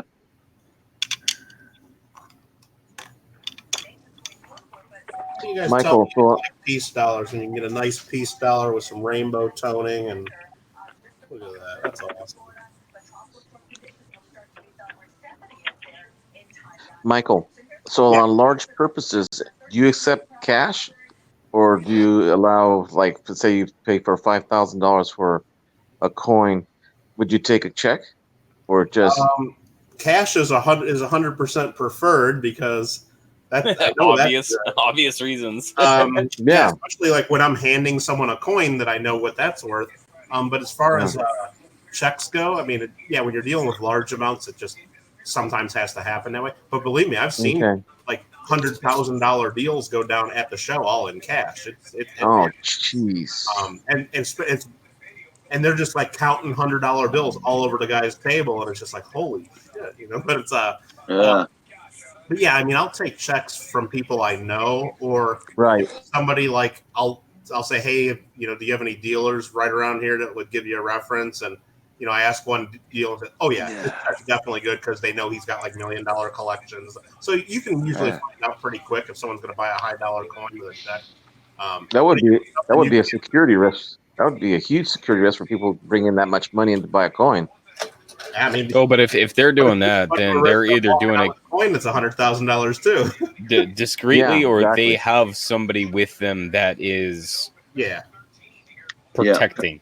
Oh, it's not like they're walking around with a one of those metal briefcases handcuffed to their wrist or anything. It's like walking around with a backpack or just a duffel bag, or just looking like an average person. Wow. And especially, I mean, it's not safe. You're right, but there's people that they're comfortable with that amount of money. It's just, if they lost it, it probably wouldn't break them. It's crazy, but yeah, I'm nervous with $1,000 in my pocket sometimes walking around, and especially in Long Beach. Long Beach is the best city in the world. I mean, well, it's funny.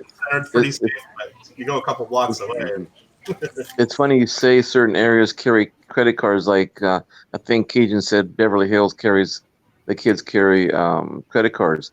But like when I worked for 7-Eleven, I ran a few stores at one time. I wasn't a district manager, it's just that our managers would quit, and I would run 3 or 4 of them at a time. And I would go to, let's say, a more affluent area. Yeah.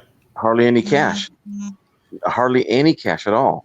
Well, and even ordering for change was like minimal. And then you go to the other side of town, and it's nothing but cash. No credit cards. No transactions made electronically. Like I do tax returns for like as part of my other business. So I'm an attorney and I do a lot of tax stuff.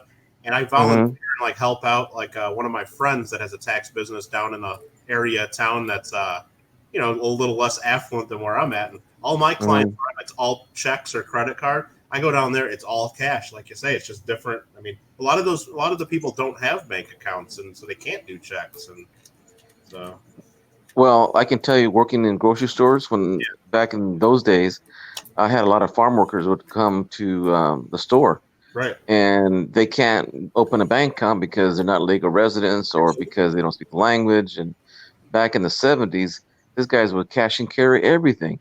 I mean, they would have their whole months, weeks, and I said, do you guys carry that cash around? You shouldn't be carrying that much around because, we don't have banks and we can't talk to them. Absolutely. And we don't have, So Well, it's a not lot only of times that, even if they could put it they in the carry bank, cash they all the don't want time. to because a lot of their income they're not reporting it anyway. So they're a little nervous. Well, I found out that one guy would have a social security card, and his social security was up the yang yang because if it 10 guys would go on one social security, and that guy's benefiting from a social security being paid that way, but the rest of the guys, the other 9 guys, didn't get anything from it. Yeah, when I help out my buddy with his tax business, a lot of his clients, it's either, I mean, it's down in an area where there's a lot of undocumented or illegal, whatever you want to call it. Yeah. But they have their ITIN, the tax number, so they can file their taxes. But when they get a W-2, if they actually do some work, it's just under some fake Social Security number or somebody else, Right. just so they can get around that. And the state of California and the U.S. government, they all kind of look the other way on that because they want that tax money coming in. And That's what I was going to say, because I used to do I-9s on all my employees, and if they didn't have a valid social security number, I let them go. yeah, And I don't see how that's not happening now. Yeah. But a lot of times it'll be like one of the spouses will be working and you'll have the other one that they're doing, like they have a pool business or a landscaper or something, and they're just raking in tons of cash and they just don't really report anything because they don't want to. Well, that's a lot of business. All the benefits a lot of business. And all, it's just That's a lot of businesses I know that have their own businesses. Yeah. They don't report everything. Yeah. They report just enough sometimes so they can, sometimes they're trying to like get, different things approved or try to get a loan on something. But yeah, it's just, you're right. Certain areas of town or certain areas are just all cash, and some areas are all by electronic. And that's what I mean. Because like where I'm at, it's like you just don't see kids with cash ever. Not even just kids, just anyone under 30. It seems like nobody has cash. Everybody's just paying with cards on everything. It's like you go stand in line at a Starbucks and there'll be 10 people in front of me, and every single one of them are paying with a card. Just weird. It's just so I'm just wondering, like someday, is it like going to be like? I mean, will they even need coins, or is it just, or will us collectors be enough to keep them going? I don't know. Well, Mike, remember I was telling you about one time I was talking about a buffalo nickel, and the kids started, pulling out from the next day. They were bringing all these coins, and I'm going, where are you guys getting all these coins? Oh, my grandparents, or my uncles, or they're just laying around the house. We just don't, use them. Just hanging around a box, and then I said, well, what do you guys do for a credit card? Well, we don't have credit card. My parents always give us $20 bills. And sure enough, when they start pulling out, because I started talking about Star Notes one time, these kids start pulling out wads of money. And I'm not talking about credit cards. I'm talking about, $20 bills. They didn't have anything less than $20 bills each. And then once they use it, that's when it breaks down to 1s and 5s. But pennies, I find pennies all over the place at school. Okay. Yeah. Y'all were talking about what you were talking about earlier, Hector, about the like in the 70s, late 60s, 70s. I remember that every store I went to had counter checks for every bank that was in town and the closest town to them, the next town over. Like I was in Abbeville, so we had Kaplan State Bank, Erath Bank, and they had books of checks on the counter. And you just wrote in your account number, wrote your name, on it, boom. That's how you bought stuff. Oh wow. That was late 60s. Yeah, and 70s. And up until about 1975, 76, that was still going on in my area. No, not in California. I'll tell you that. Early 60s, I do remember. Yeah. People did have bank accounts. And, I mean, if you were caught forging a check, well, then that was your butt right there, Yeah, but I can tell you from the time I was a cash office manager with Target stores, and before that working in grocery stores, as a key carrier, $190,000, $200,000, and just make change was nothing. on a daily basis. You know, or when you got to Target about 25 years later, shoot, I never saw the change. It went started going to its credit cards and debit cards. So cash flow was coming, slowing down, and you would hardly ever see it. But beginning, shoot, I wouldn't. My first year working at Target, I've never saw $1 million until I started working there. Unbelievable amount of cash coming in, and then it starts little by little, year by year. You can tell the credit card was taken over, or the debit card, I should say. Right.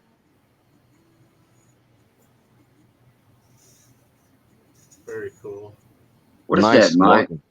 Since The Cajun Morgan. got me up on the screen still, I thought I'd show off that one, see if you guys have seen that one before. I'm trying to get the lighting. Double Dialverse. Yep.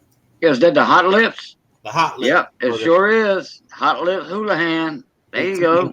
Oh, yep. 1888 New Orleans Mint Mark. With that double lip there.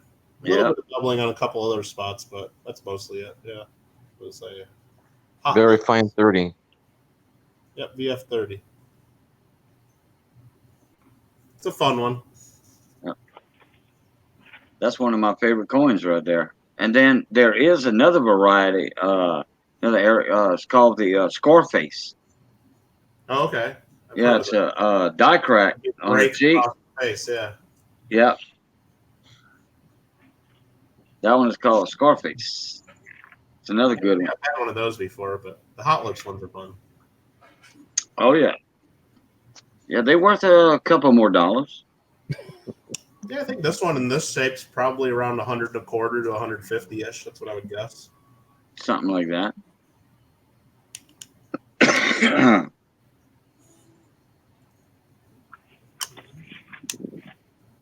I need to recheck that them couple that my coin shop has. It's probably not a Hot Lips, but he does have an old mint mark that he's holding for me from like 6 months ago. Yeah. I told him to say, hold on to that one. Hold on to that one. That's my favorite mint mark. That's the only O he had at that time. Oh, you gotta love that O mint mark. Let's see if I'll get that on here for you. There you go.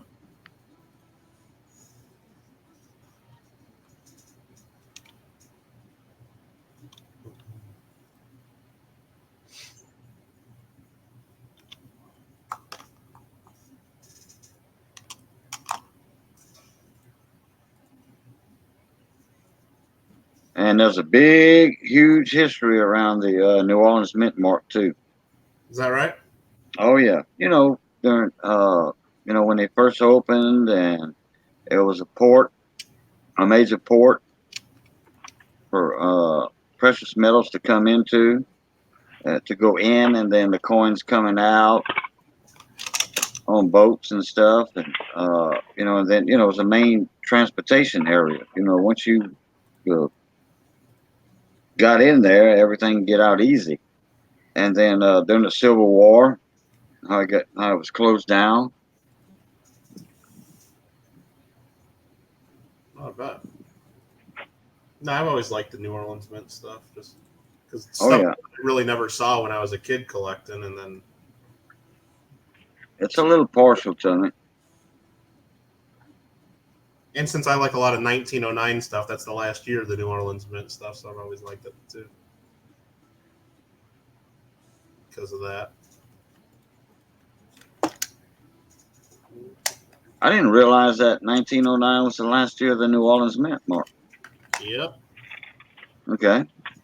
Here's one you guys might like, especially you guys like black tracks and varieties. Look at that one.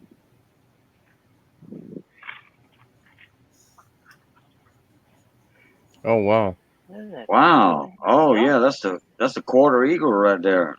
Yeah, look right across the 2.5, and then right above the word dollars, and then down Yeah. between the A and the R. Right. Yeah. Wow. It's a retained cut die break.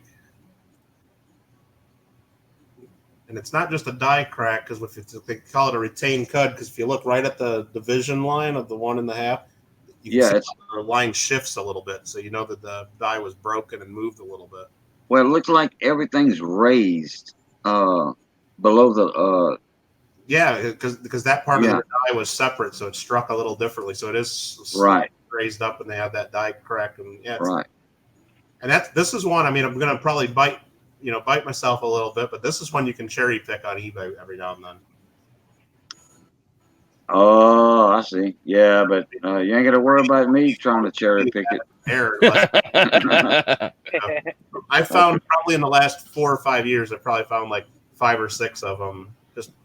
But yeah, you got to spend the money to buy a nice quarter eagle, of course. But Yeah, I could never afford to even look at eBay for those to cherry pick. if you come across one, just call me and then I'll get it, and then Yeah. I'll kick you a finder's fee. Then that's easy. But no, this Oh, one yeah, is okay. premium. Like this one here's it's all in the 1927s, and so it's just a regular 1927. This one's an MS64 Plus. Hey, Michael Mullins, how you doing this morning? Hey, what's up, Mullins? Yeah, it's just a nice one. But yeah, you can get a regular 64 Plus for maybe $800-900 or so, maybe up to $1,000. But with that, retained die cut, retained reverse cut, it's about doubles the value, probably $1,700 to $2,000. Whoa. Just because it's so dramatic, and it's a fun one. Yes, it is. Well, it's fun because I've probably sold maybe 4 or 5 of them, like I said, just in the last few years, and every time I Yeah. do, doubling my money on it, which is always fun. It's fun. It's fun finding them than selling them. Yeah, finding them's only half of it. Then you got to find someone to buy it, right? Right. Yeah. Yeah.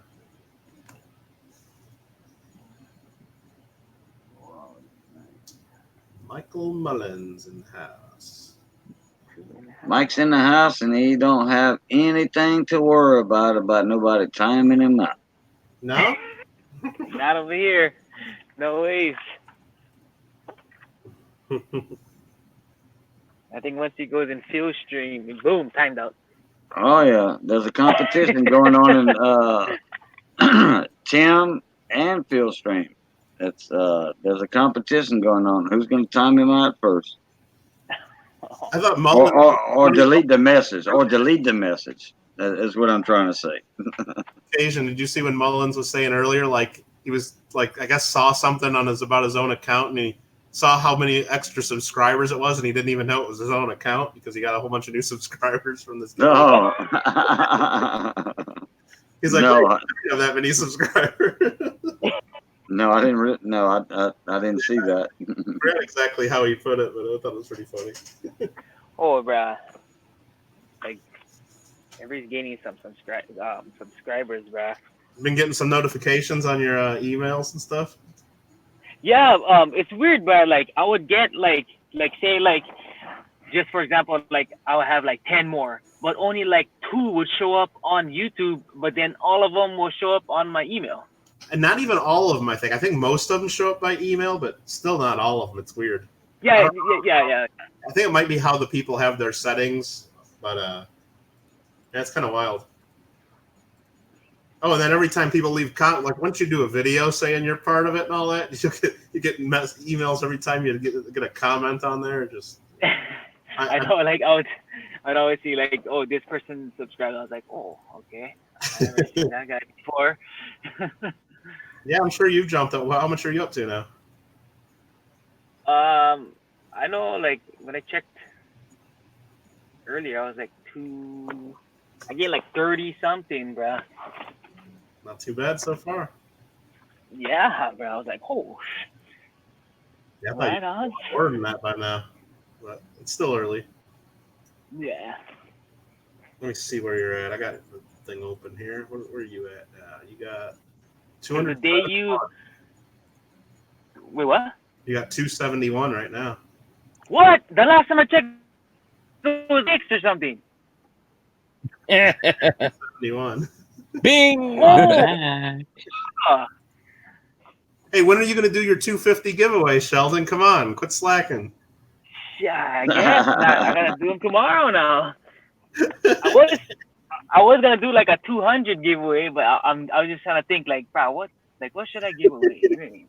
No, you wait till like 300, you know, Okay. or you do a I wait till- 250, then you do a 500. I see some people they do a 50 sub giveaway, a 75 sub giveaway, a 100 sub giveaway, you know, back to back. Yeah. You know that. Yeah. I mean, it's a good idea. You know, like if you're a younger channel, a Yeah. newer channel, yeah. Oh, some of these young guys like Mikey's Pocket Change that we got in on this. I mean, he does a giveaway every 25, and I think when this started, he had like 125 subs or something, and so he's gonna be giving away stuff like every day. That's one of them I'm talking about. Hey, Rick G, how you doing, mon ami? I haven't seen you in a while. Good to see you. Oh, what's up, Rick? I haven't been on his streams in a little while, and I apologize for that, Rick. Oh, you had a bunch of people on there. Well, I guess it's yesterday now, but on Labor Day. I don't, bro. I missed this stream today. You had a real good Please, crowd bro. there. Thanks for stopping in, Rick. Appreciate it. That's pretty cool. Mullins at 562 now. Nice. Yeah. What was he at before? You know? I think he was like right around 500 when I saw him the other day. Wow. Somewhere around there. Rick G should be probably past 800 now, bro. Because I think the last time I checked his one, he was like Yesterday, 780 or 70 or something like that. Yeah, I think he hit 800 right in his stream yesterday. I think I saw that. Really? I thought Rick G was more than that. Yeah, All this time he's been doing this with the bro hunting and everything. I thought he would be. I don't know, Rick. Check again. I just looked. You're at 813, buddy. Yeah. Wow. Yeah, it seemed like just like the other day, like it just hit 750 or was right at it or something. I saw him. Yeah, that's what I was like. I knew it was past 7 for sure. Yeah. I know Because I'm up a little bit.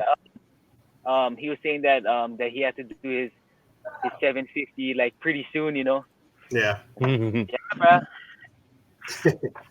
Nah, it's gonna. I mean, I think it'll be fun, especially once everybody posts their giveaway comment videos and everything and links everybody. It's gonna get a little nuts. Oh yeah, bro. But that's part of Hey, the Michael. reason, and that's why we're doing it. Michael Sheldon, I think I'm at 460 right now. 460. Oh wow. What were you at before, like Saturday, like on Saturday or something? 390. Or... Oh. Nice. Yeah, my You know, buddy- and I notice a lot. I check out all the new subscribers, and a lot of them are under 100. The ones I got. Okay. Yeah, me too, bro. Well, remember, a lot of the people that watch these channels aren't putting out their own content. So you check a lot of those channels, and they probably don't even have videos. Some of them. I mean, there's a lot of people who are just viewers, you know. Yeah. So it makes me feel like the old hand now. Yeah.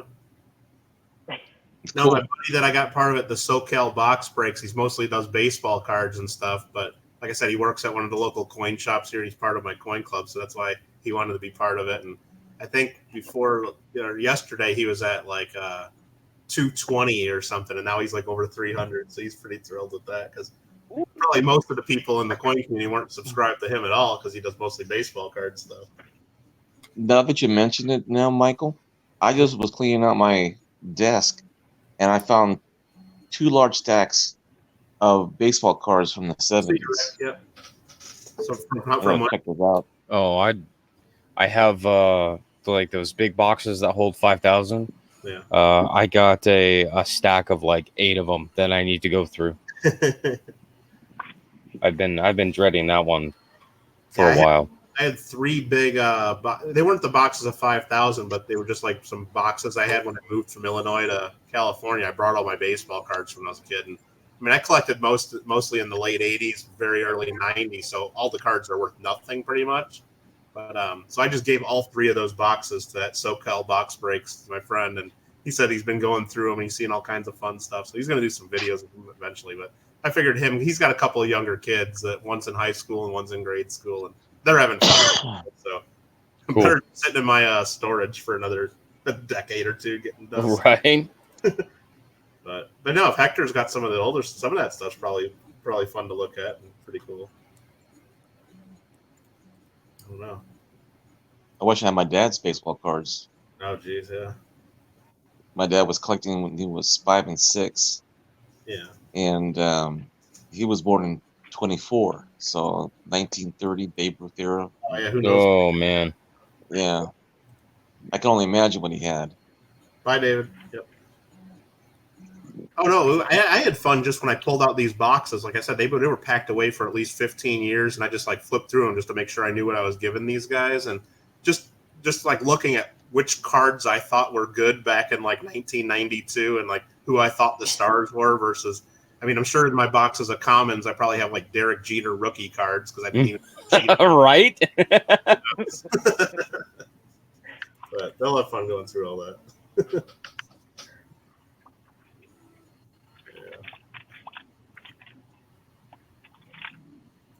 But yeah, all the other people like that, or the top prospects that turned out to like never do anything. I got like whole pages of them in my albums and stuff. Right.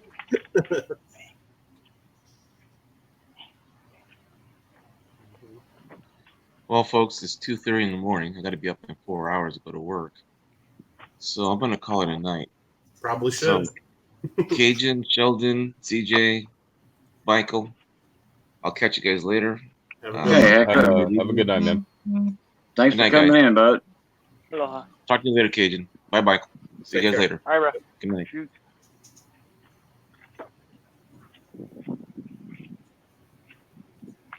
And that leaves 4.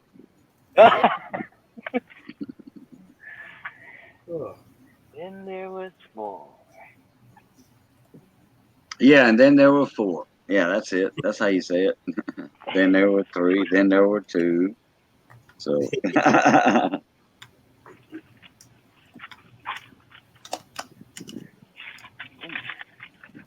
Oh, did Rick leave? Yeah, he said he was like said something about getting ready for work. Oh yeah. So that work thing getting in the way of his YouTube, and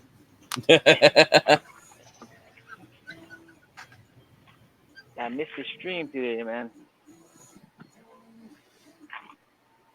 And then there were 3. Somebody Uh-oh. else dropped out. Kittle. Oh, Yep. my. Oh, no, something knocked him out. me. No, there's like this button, like right when you switch from the live comments to the private chat, don't hit the buttons right above it that say like log in and sign up. And Oh, okay. I had bad aim with my mouse button.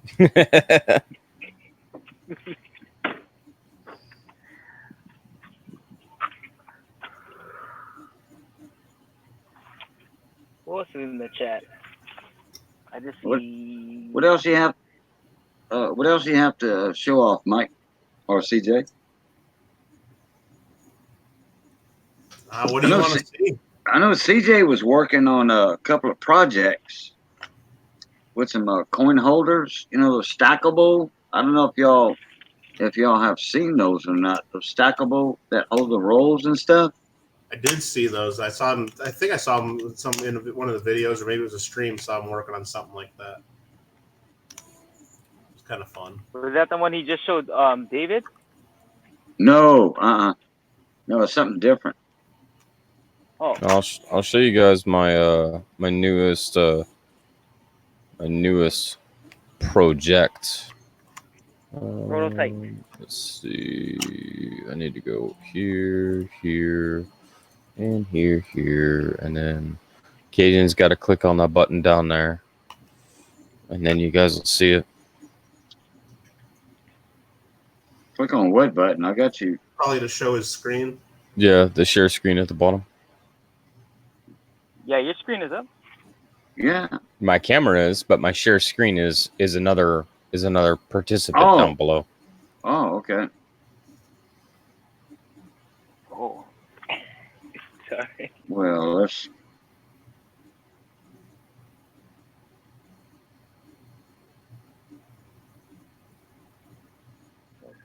Oh, wait a minute. I did something.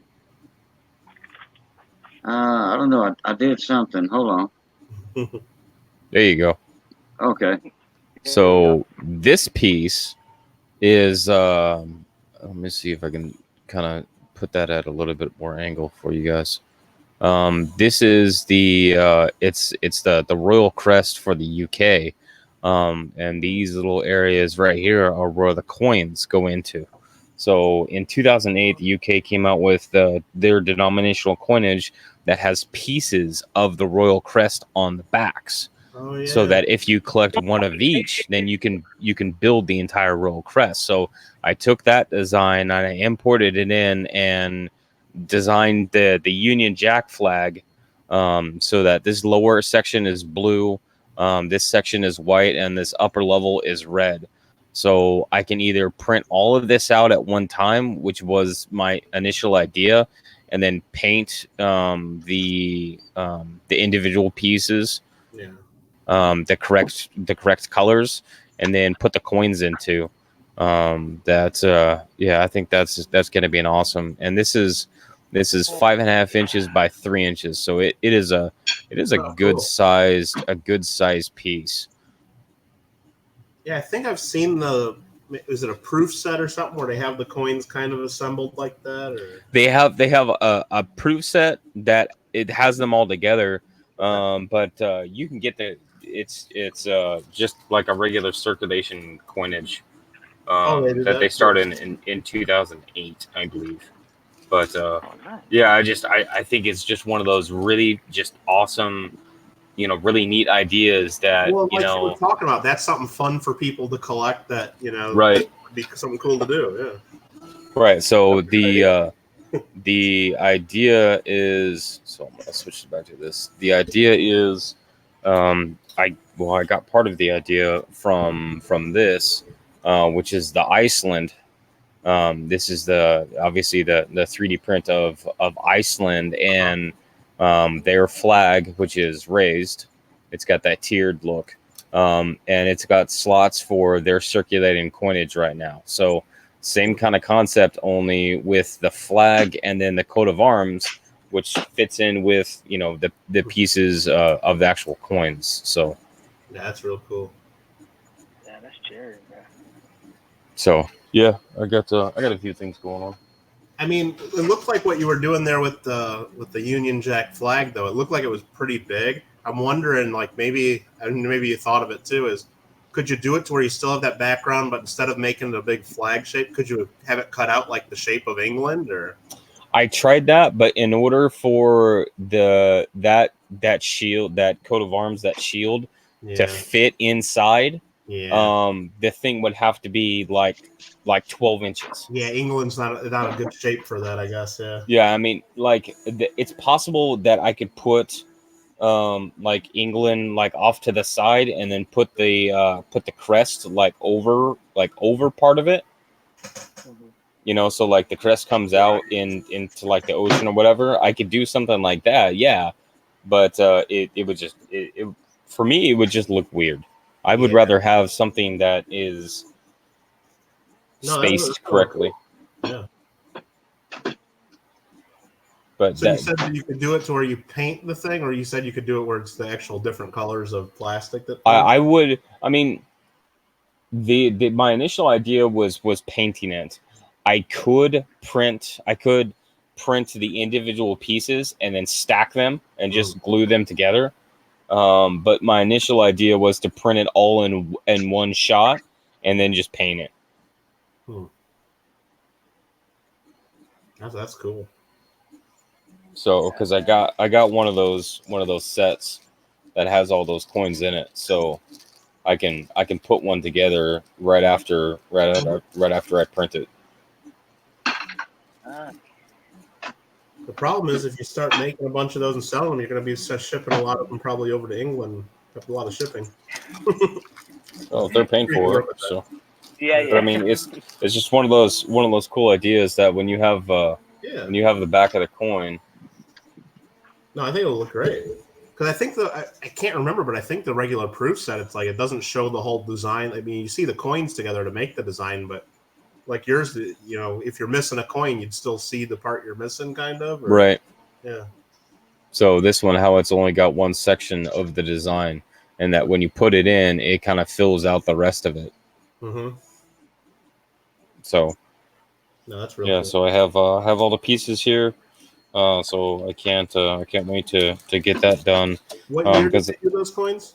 What's that? What year did they do those coins?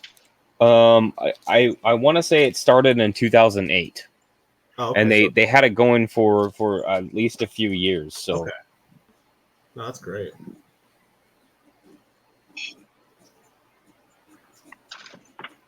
Yeah, I like that. That's real cool. just something different. Oh heck yeah! Oh yeah, bro. Yeah, nothing wrong with that at all.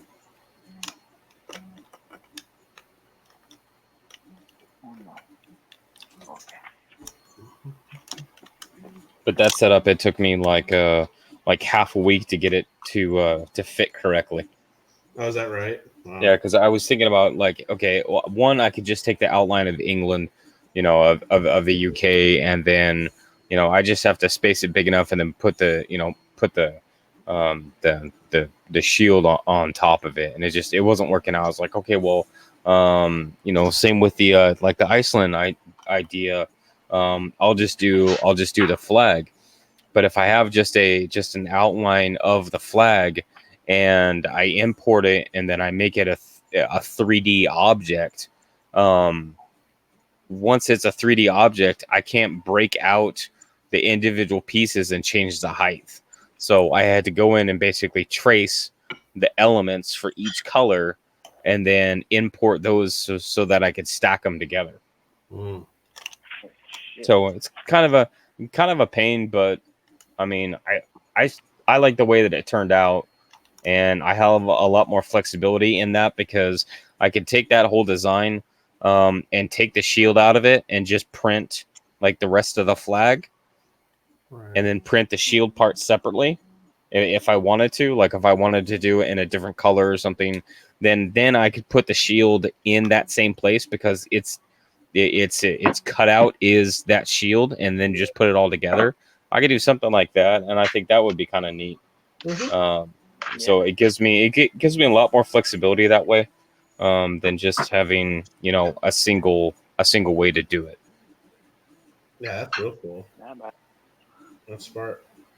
And the best part is that, I mean, I've designed some other ones. Like I've got some Ghana coinage over here somewhere, that I can take an outline of a country, and basically import it and extrude it and make it a 3D object, and then with the, you know, with the coins, to be able to take the shapes, you know, and the size of the coins, and make those slots in the country outline. So I basically, for any country that I can get an outline for, which is any country. Yeah. If I have examples of their coinage, then basically I can make a coinage map of any country. That's real cool. No, I mean I like what you do with the state quarter, like holders for the state quarters too, where it's the outlines of the states. I always like those too. Yeah, those are good. I'm kind of surprised that I didn't get a lot more interest in those. But Yeah, I mean I've just seen them a few times, and but like for example, like if I wanted to order like I don't know, like 25 of the ones for California quarters, like how much does that kind of cost? Are they like 10 cents each, $1 each, $2? I don't even know. they're $1 each. About $1 each. Okay, Yeah, I mean, that's not bad. 'cause, you know, I still have some sitting around. That's cool. Oh, nice. You know, and the best part is that, you know, it took me a while to get all of the designs, but now that the design is done, all I have to do is go over and then hit print. Yeah, that's real handy. And you don't have to like. What's great about that is like you don't have to have inventory stacked up everywhere. You just do it when you need it. Yeah, and the thing is that maybe somebody wants it not in a gray. Well, what color do you want it in? You know, black, blue, white, green, red, silver, copper, translucent. Like, I mean, where do you want to go with it? And the best part is, especially if it's something that you know, you want to take to shows or something. Hey, instead of my name on the back, why don't we put your name? So And it's so something like that, you put it in the square snap holder, right? That holds it all in. Yep. Yeah, and then is there like any movement of like? Does it rattle in there, or is it like really like tight? It like is 100% tight. Okay, well, I'll hold on just a second. I'm going to grab something and we'll let you see if it might work. Hold on. Or go ahead and keep talking. I'll be back in a minute. I mean. So this is the Minnesota example, Nice. and of course it's not going to focus. Hawaii. Zero focus. There we go. So Yeah. that's Minnesota, and you know it's designed for the state quarters. But I've done a full set in the pennies before, because somebody wanted they have an entire set of pennies with the counter stamps, the state counter stamps in them. So I did the same thing only for the penny size, but especially on, you know, the idea is that it's custom designed for the state that goes in it. And then if somebody wanted to take this and basically commercialize it, you know, that could be your name down here. Oh yeah. So that, you know, if you sold this coin or gave it away or, you know, or whatever, then, you know, your name, your company name, like whatever you wanted to put in there, you know, basically anywhere on the back is fine, or on the front. I mean, I could adjust this around. Just the flexibility in such a simple design is, yeah. I mean, there's Do you have a Hawaii lot of. one? What's that? Do you have a Hawaii one? Yeah, like I don't know if I have one extra, but let me check. If not, I can print it. Kansas, Idaho, Montana, Oregon, Colorado, Ohio, Florida, Indiana, Washington. Not immediately on hand, no. I know, I failed you. It's fine. Nah, no worries. I'm used to it. Where's that mic? Oh, you want me to show you? Okay. Yeah. So when I'm at the coin shows, I got a buddy that makes these. He's in Ohio. I don't know if you can tell. This is a puzzle, like cut into pieces. Probably can't tell too easily. Oh, the coin? Oh, there we go. Oh wait, maybe tilted. Oh wait. Yeah, I can see it now. I'll stick it under my microscope, but it's in one of those square holders like that. Mm-hmm. And I sell the hell out of these things at the shows because people like think they're fun, and you know it's just a state quarter that's cut up. But mm-hmm. No, I was just thinking it'd be kind of cool, like in one of your holders like that too. Yeah, just puzzle pieces. Oh wow! So that's an actual quarter that somebody quarter cut into pieces. Yeah, the guy cuts them with a real thin, basically like a little hacksaw, like it's a real thin jeweler's blade. Yeah, right. Yeah. So. Yeah, I mean, I got all kinds of them. Like, what do I got here? Yeah, here's a bicentennial half that's been cut like that too. I used to do woodwork puzzles like that with a scroll saw. Oh yeah. Yeah, and these things are real hard to put back together. I mean, you'd think it's easy and they're only like, 10, 20 pieces each, but it takes a little bit of time. Wow. I've never saw anything like that before. Never. Oh yeah, and just when people, especially when I have one taken apart, like on a little card in my case and stuff, it's like people see them and they're like, "Oh heck yeah, I got to buy one of those." Especially, and they're not that expensive either. I mean, for what they are. But here's one you might like. It's a wheat cent cut up. Nice. Oh. Wow. Yeah, 58D. Yeah, it's just, I think it's like 9 pieces, just something real easy. Cool. But yeah, I just have them in these like the same like little square holders, but it's just got the black foam in them. But But yeah, I was asking if they move around because they got to fit in there tight. Otherwise, these puzzle pieces will fall all over the place. Yeah, no, I've designed these so that there's no part of this that like there's it's not going anywhere. No, that's awesome. Yeah, I might have to get in touch with you on that and maybe get a few of them to try out.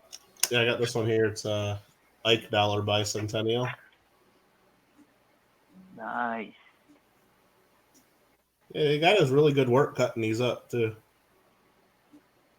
The problem is I got to pay him based on the time involved. So like the real small coins, like Mercury dimes or Lincoln cents, I mean, they're easy. It still takes them about an hour to cut one, but the large ones that are dollar size, it takes them like 5 hours, 4 or 5 hours to do it. So they cost a little more, but they're still cool. Well, he can just do like less pieces, right? Instead could. of doing like. Yeah, the one that's the coolest that I tried to get him to do it. He did one of them, and then I wanted him to make another one. It was the 5-ounce steak quarter size. He cut one into 101 pieces. Oh. Yeah, it's up on eBay. One of his buddies in Ohio has it up on eBay. He wants like $700 for it or something, just because of all the time involved. He says he's got at least like 40 hours of work into it, and no doubt. Make me one. It's like, nah, you just be too expensive.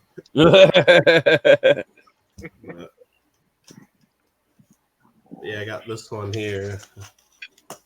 Kangaroo silver, Australian. Oops, just put that in the light. Well, they're kind of cool. Yeah. Yeah, he had a bunch of others at one point because the thing is, it takes them so long. So like, I sent him a bunch of Silver Eagles once, and I sold out of those pretty quick. But yeah, I mean, I usually have 10 or 20 of them in my case at a big show, and once people see them, they're fun. Nice. But nah, it's just something I thought of when I saw those cases again. I remember I probably show these off on like a stream someday, or get one of these puzzles away as like a giveaway sometime. I'm sure people would get a kick out of them. Yeah, bro. Yeah, they're cool. And that is some intricate work right there. Oh, the guy, not only is it like real small and like he does really good cuts, but then he goes through afterwards and he says he like, because when you're cutting metal, there'd be like little burrs and stuff on them. He makes sure there's no little burrs. Yeah. He does all the finish work, so like, because he knows these might end up going to like some kid and he doesn't want them to look like garbage and be sharp or anything too. So. Yeah. Right. Yeah, he does really good work. Then you got to have a good starting point on it, and then you have to plan out your design the way you cut it out. Oh yeah, I mean, I'm sure. But he says like when he does these, the blades he uses are so thin. I mean that like on each coin he cuts, he breaks a few of the blades just because they're so. Oh yeah, delicate. Yeah. But I couldn't imagine. I mean, he says he does it like it does because I've seen videos of him doing it. He just does it in his garage while he's got like TV going on or some game and just sits out there for hours cutting up coins. So. But he does mostly other things. What he does most of, and he sells on his website, is he does like the cutout coins, like where you cut out the back of the background of like a Morgan dollar. Oh yeah, Standing Liberty. He like makes jewelry and stuff, and makes like golf ball markers and things like that. And the puzzles were just something like someone asked him to do one time, and then I came across it. And like, you know what? Give me about 50 of those different. Give me a whole bunch of different designs, and I'll sell the heck out of them out in California. So. Yeah, that's cool, man. Mm-hmm. And I've even had other people like they ask me, hey, like if I don't have the one they want, they say, hey, can you have this cut for me? And it's like I had one person want like a Liberty nickel cut up, so I just mailed the guy the coin, and a couple months later, he got the coin. It's easy. I'm all sold out of Hawaii quarters, Sheldon. I did have some Hawaii volcanoes quarters. Yeah, I think I'm sold out of those. Yeah. If he had the Hawaii case, but he never had one. I didn't. It was the volcanoes one. I didn't have the regular Hawaii. But. Oh. The volcano one's cooler anyway. Now I got New York quarters. Mount Rushmore is cool. Yeah, they're fun. Got my buddy Johnny. He found a Hawaiian stick quarter, the one with the volcanoes on it. Yeah. He found one, and he saved it naturally because we don't see many of those over here. Oh, nice. Yeah, I might have to. I'll just send you. Every time I find one, I'll just put it on the site and I'll send it to you. Oh, that's all right. I'll find one. Roll hunting. I'm gonna get a. I'll come across one day. I mean, I'm trying to find the right one. You know, like when it's like a good example. Oh, no doubt. Yeah, the Hawaii volcanoes. I think that was 2012. That's a good one. Is there any more in that one, or there's only that one, the first Hawaii one, and then the volcano one? Yeah, each state's only had two. Well, not all of them have two yet, but yeah, they just did the state quarters and then the America the Beautiful quarters, one per state. And I guess now they're doing, what is it, the dollars? They're doing the American Innovation Series. So I think, I haven't read too much about it, but I think every state's getting one of those now too. Oh, nice. But that just started, I think. Nice. I have to get that one. Yeah. We'll see what Hawaii's given, what innovations Hawaii's had to give us. I don't know. I'm sure there's something for every state. I know they have some really cool telescopes in Hawaii, even though the locals seem to not want any more of them built. I know that's. Yeah, but it's kind of. I know that's always in the news. Yeah, it's kind of crazy over there. Yeah, I can't remember where they're trying to. Is it on the Big Island? They're trying to build that, and yeah. Big Island. Because I know up on the top of Haleakala in Maui, there's a couple. There's like a whole military, satellite tracking and all this stuff, and there's some telescopes, and that's pretty cool. It's been there forever. That mountain is freaking high, bro. Do what? I'm sorry. No, I just said that Haleakala is kind of high. Huh? Yeah, I think it's just over 10,000 feet. It's cold up there too, man. It's like you'll be on the beach here and it'll be like 80 degrees and beautiful, like Hawaii always is, and you go up there, especially if you go up there for morning sunrise or something. It's cold. Right, and it's windy too. And windy, you're right. Remember, exactly. And the air thin, so like you do a little walking around, you start huffing and puffing a little easier. Yeah. Oh man. And of course, you go up there, you're just wearing shorts and flip flops or something. It's like yeah.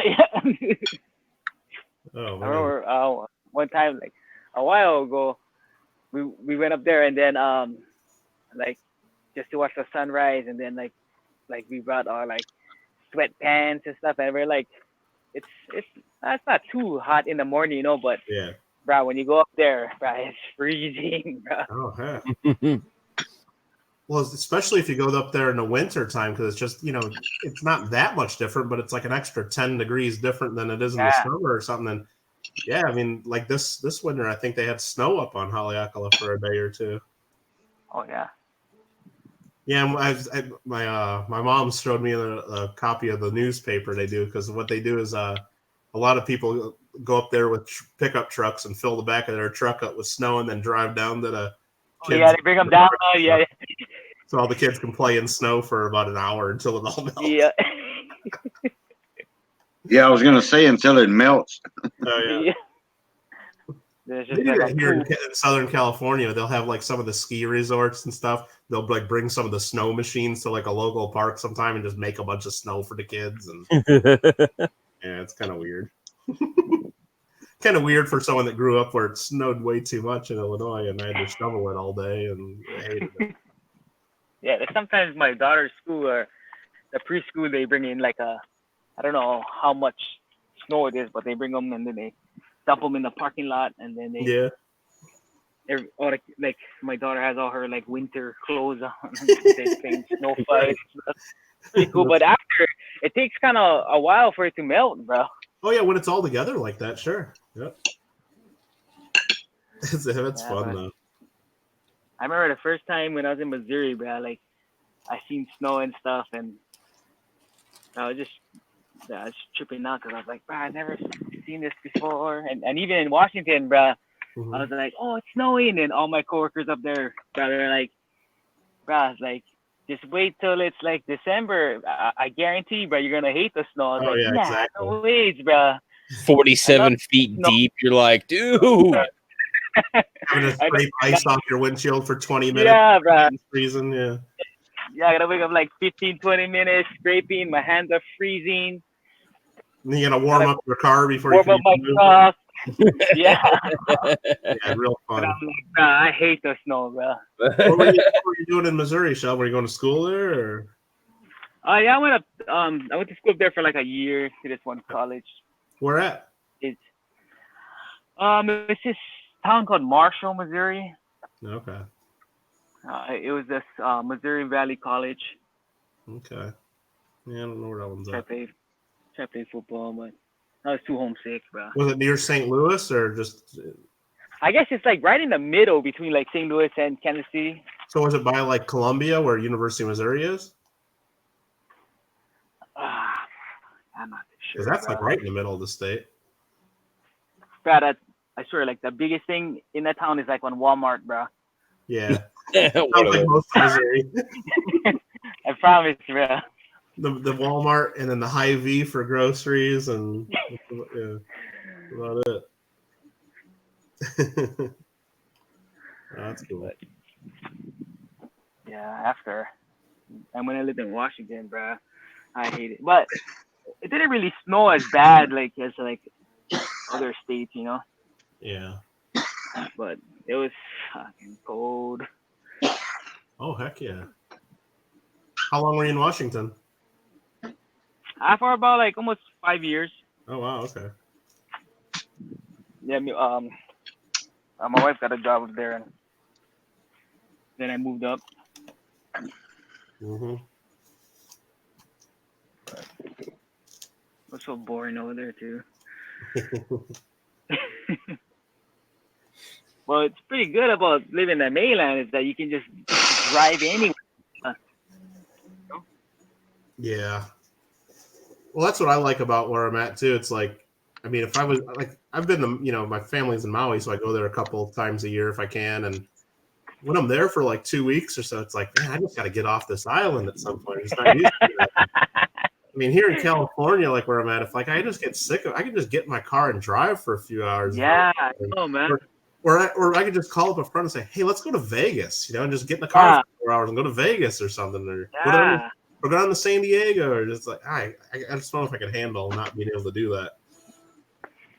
Yeah, there's like in Washington, like my auntie them lived in Seattle, so like on Friday, like my wife would ask me like, oh, what do you want to do tonight? And I was like, bro, let's go to Seattle. And she's like, okay, shoot, bro. Like we just pack our bag, and then drive to Seattle, come back Sunday night or whatever. Mm-hmm. Or then we drive down to Oregon or whatever. Yep. Just keep driving through Oregon. There's nothing here, bro. In Northern California. Yeah, Oregon is nice, bro. Oregon is nice. Yeah, we got waterfalls for days, man. Let me tell you about that. Waterfalls for days. No, I got a buddy I used to live in college with. He's coming into town in a few weeks, and he told me he's going to be in the area for like 6 days. I'm like, well, we can hang out for like a day or two, or go out to lunch or dinner, but there's like nothing else to do around here. It's like Vegas for a day or two. he's from the Houston area now, so he's going to come in and like see friends and stuff. And it's like, I mean, let's just go to Vegas for a day or two, and I'm sure I can talk him into it. Yeah. But because that's always fun. Yeah. Oregon is nice though. Yeah, I've never been to Oregon or Washington. It's alright. Yeah. No, it's nice, especially where I live, because I'm basically like an hour from anything. I'm an hour from, an hour and a half from the beach. I'm an hour and a half from Mount Hood. I'm an hour and a half from Wow. Portland, or like an hour from Portland. I'm, like 35 minutes from Silver Creek Falls, which has like 10 waterfalls state park. Just like I'm just right in the middle of just everything, and it's I'm a little bit spoiled. No, that's nice to have that. Yeah. Be close to a lot of stuff like that. Yeah, I used to live in Yakima. So there's a couple of times we'll drive down to like our friends at like Portland area. Mm-hmm. But yeah, where I'm at in Southern like- California is great because I'm close to a lot of stuff. But even being close just is like, depending on when you go or when you have to do it, it's not. It's more than an hour. It sucks. Right. Yeah. But it's kind of weird. Or Well, even it's- like down here, like when wait, what was that, CJ? Go ahead. Go ahead. No. I was just talking. No, go ahead. Oh, occasionally, you don't No, have to be on the um, screen like that anymore either. If you want to put everybody back up, Oh, okay. unless you didn't want to be on there anymore. I was gonna say like down here, like it doesn't take that long to like go to the like other side of the island and stuff, like maybe hour, 2 hour, Yeah. But then like when you go to the mainland, it's like bro, when I first got up there, like people say like, oh, this thing is like a couple hours away. I was like, what? Bro, that's so far, And they're like after like bro, living there, I was like, bro, like 2 hours is nothing, bro. You know what I mean? Right. Oh, CJ, I was just Driving, like- looking at the picture, like on the screen there, of the puzzle coin I got. Yeah. Do you think I should take some like photos of it, like that aren't really that great, and just like send it to that Check My Coin just to see? And those guys say, "What the What's hell's wrong with this coin?" I'll, Yeah, like, I would laugh if I saw that. I would lose my mind. Yeah. I'll always like zoom in like on one little area, like where but I can take a full picture of something different, but it'll be blurry, so you won't even be able. Yeah, I might do that just to mess with them. I bet you Jeff would freak out. Like, what's going on with this? Is this post vent damage or is this an error? Oh man. Come on, this clearly happened at a mint like this. There's no other way it could happen. Yeah. Yeah. But no, if I like really just zoom in on like one little tiny area of it or something, and Yeah. they'll all be saying, "Oh, can you send better photos?" Oh yeah, I'll work on that. But what do you think just based on this? There was a guy in one of the Facebook groups, and this guy was so sure about everything that he was talking about, and he couldn't grasp like anything. And like I told him, and like 9 other people told him the exact same thing, but this guy was convinced that he had a 1982 large over small date. Okay. Not only was it a large over small date, but it was a Denver that they polished off the mint mark. Oh, what a bonus! I'm like, okay, hold on. So number one, yes, there are large and yes, there are small, but there is no large over small or small over large. Right. Like that right there is negated anyway. But then he has a 1982 small date that is clearly a Philadelphia minted coin, and he says that because right, it's a 1982 small date and it weighs 3.1 grams, that it has to be the Denver, but they just polished off the mint mark.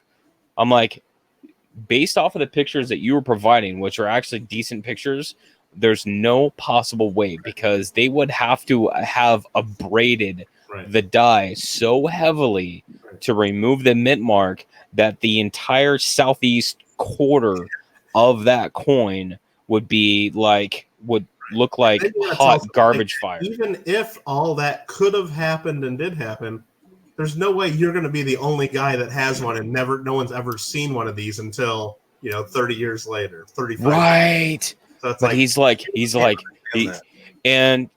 and like I guess the one thing that kind of pissed me off was that he was like, thank you for your opinion. I'm like, you mother trucker. I'm like, you don't even care. You're just mad because I didn't tell you. Discovered, so I'm not going to say it doesn't happen, but it's rare, especially when you get to older coins. But believe me, I mean, I have my email address out there as a part-time coin dealer and stuff. So and I'm on Facebook with like 5,000 some followers on there with my coin. So I get all kinds of crap like that in email, and you try to be respectful and nice. And then when they come back, oh, but this, and oh, but isn't it?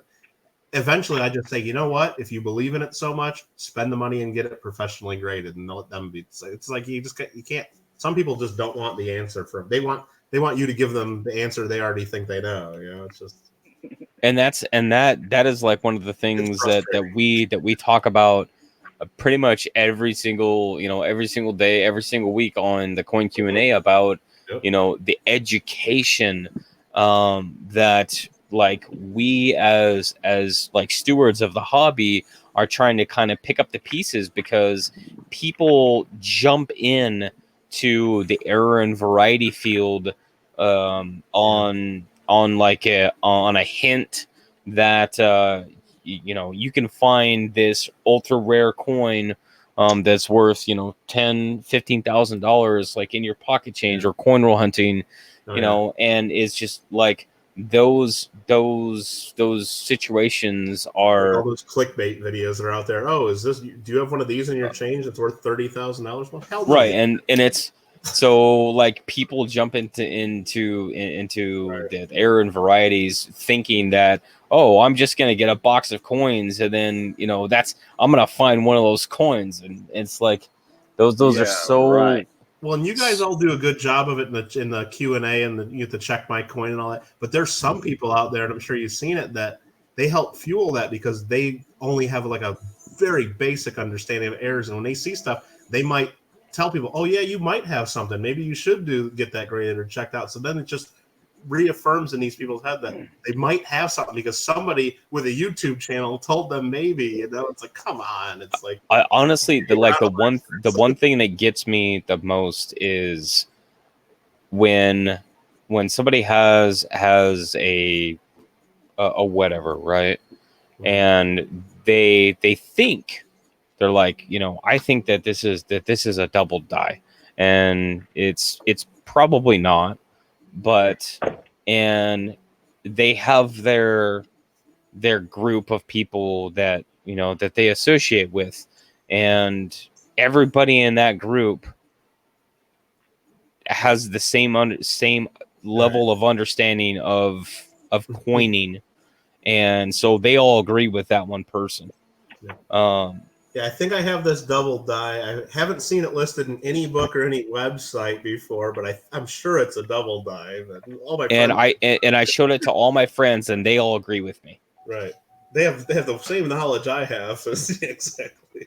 And that's the one thing that and exactly what you were saying, where it just reaffirms what they're thinking, but it's like, right.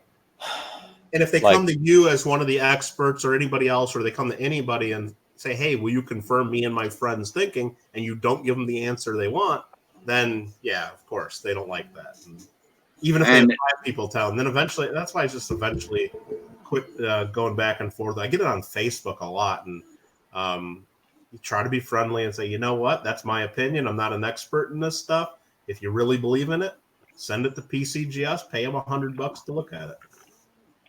I mean, at some point, that's one reason I don't hardly say anything anymore on a comment or whatever. Hey, what do you think this is? Well, all I can do is tell them, hey, this is what I think it is.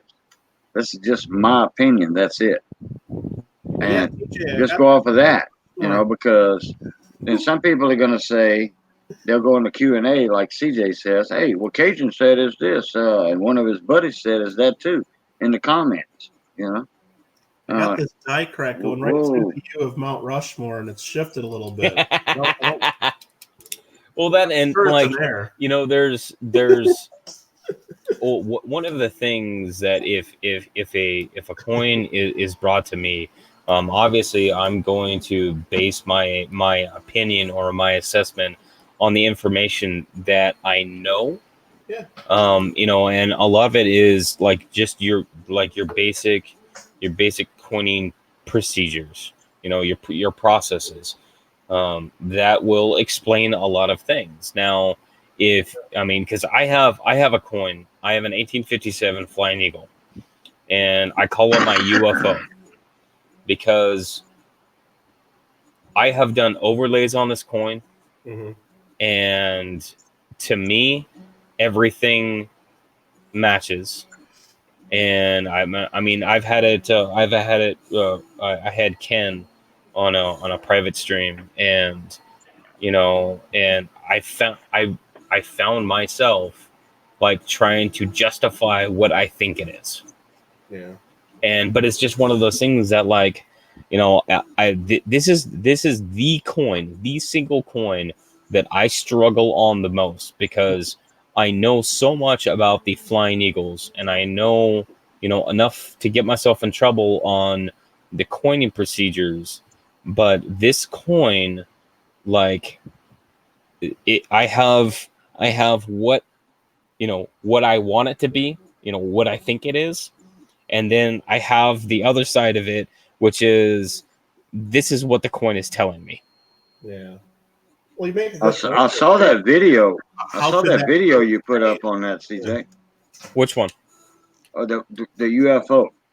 I saw where you was talking about that. The UFO. I didn't do a video on the UFO. Well, the Flying Eagle thing. Right, but the one where I was trying to do the overlays. No, I'm just talking about where you was talking about it. Oh yeah, and that's the one that bothers me so much, because like I've done the overlays, and you know what I see on the coin, you know, I'm stuck because I don't know if I'm seeing it because I want to see it, or I'm seeing it because it's actually there, because the surface is corroded. So I don't know if it's just well placed, and that's why I'm seeing what I'm seeing. But like, dude, it's one of those coins that like, this is the coin that is going to break my mind, because I can't get past it. Well, like you said, you just got to go back to, like, you know, the coining process, like Professor does with his Play-Doh. It's like, well, how could this possibly have been made? You know, and it's like, I got this thing I found. It's like, pretty sure it's just a squeeze job. What does that mean? Take two coins and squeeze them together so it puts the impression of one into the other. Yeah, because you got Liberty that is in Q's and it's backwards. Right. But it looks cool. But yeah, Yeah, it looks cool. but I can't imagine it being legit. But No, that's a definite no there. yeah. I just found this in a box of stuff that I bought at one time. Yeah, put that on eBay. Make $500 on it, homie. You never know. Yeah, and put a homemade name up for it, like some No, people do. it's double struck. YouTube, It's right. a double struck through error. Double struck through with I don't even remember what the other side. and just make rotated. something up. Yeah, yeah. Oh, the other side Rotate is it. all messed up. Yeah. The goober. Yeah. Yeah, somebody played around with it. I would think so.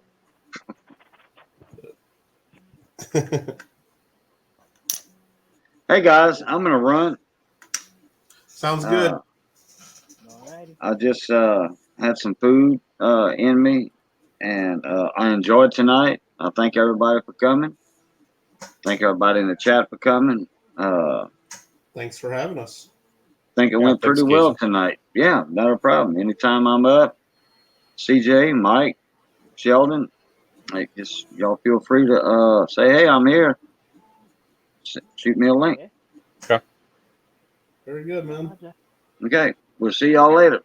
Yeah, see you tomorrow. Have Good a night, good guys. one. Later today. Oh. even. Yeah, later today. Yeah, right. Yeah, okay, that's true. That's true.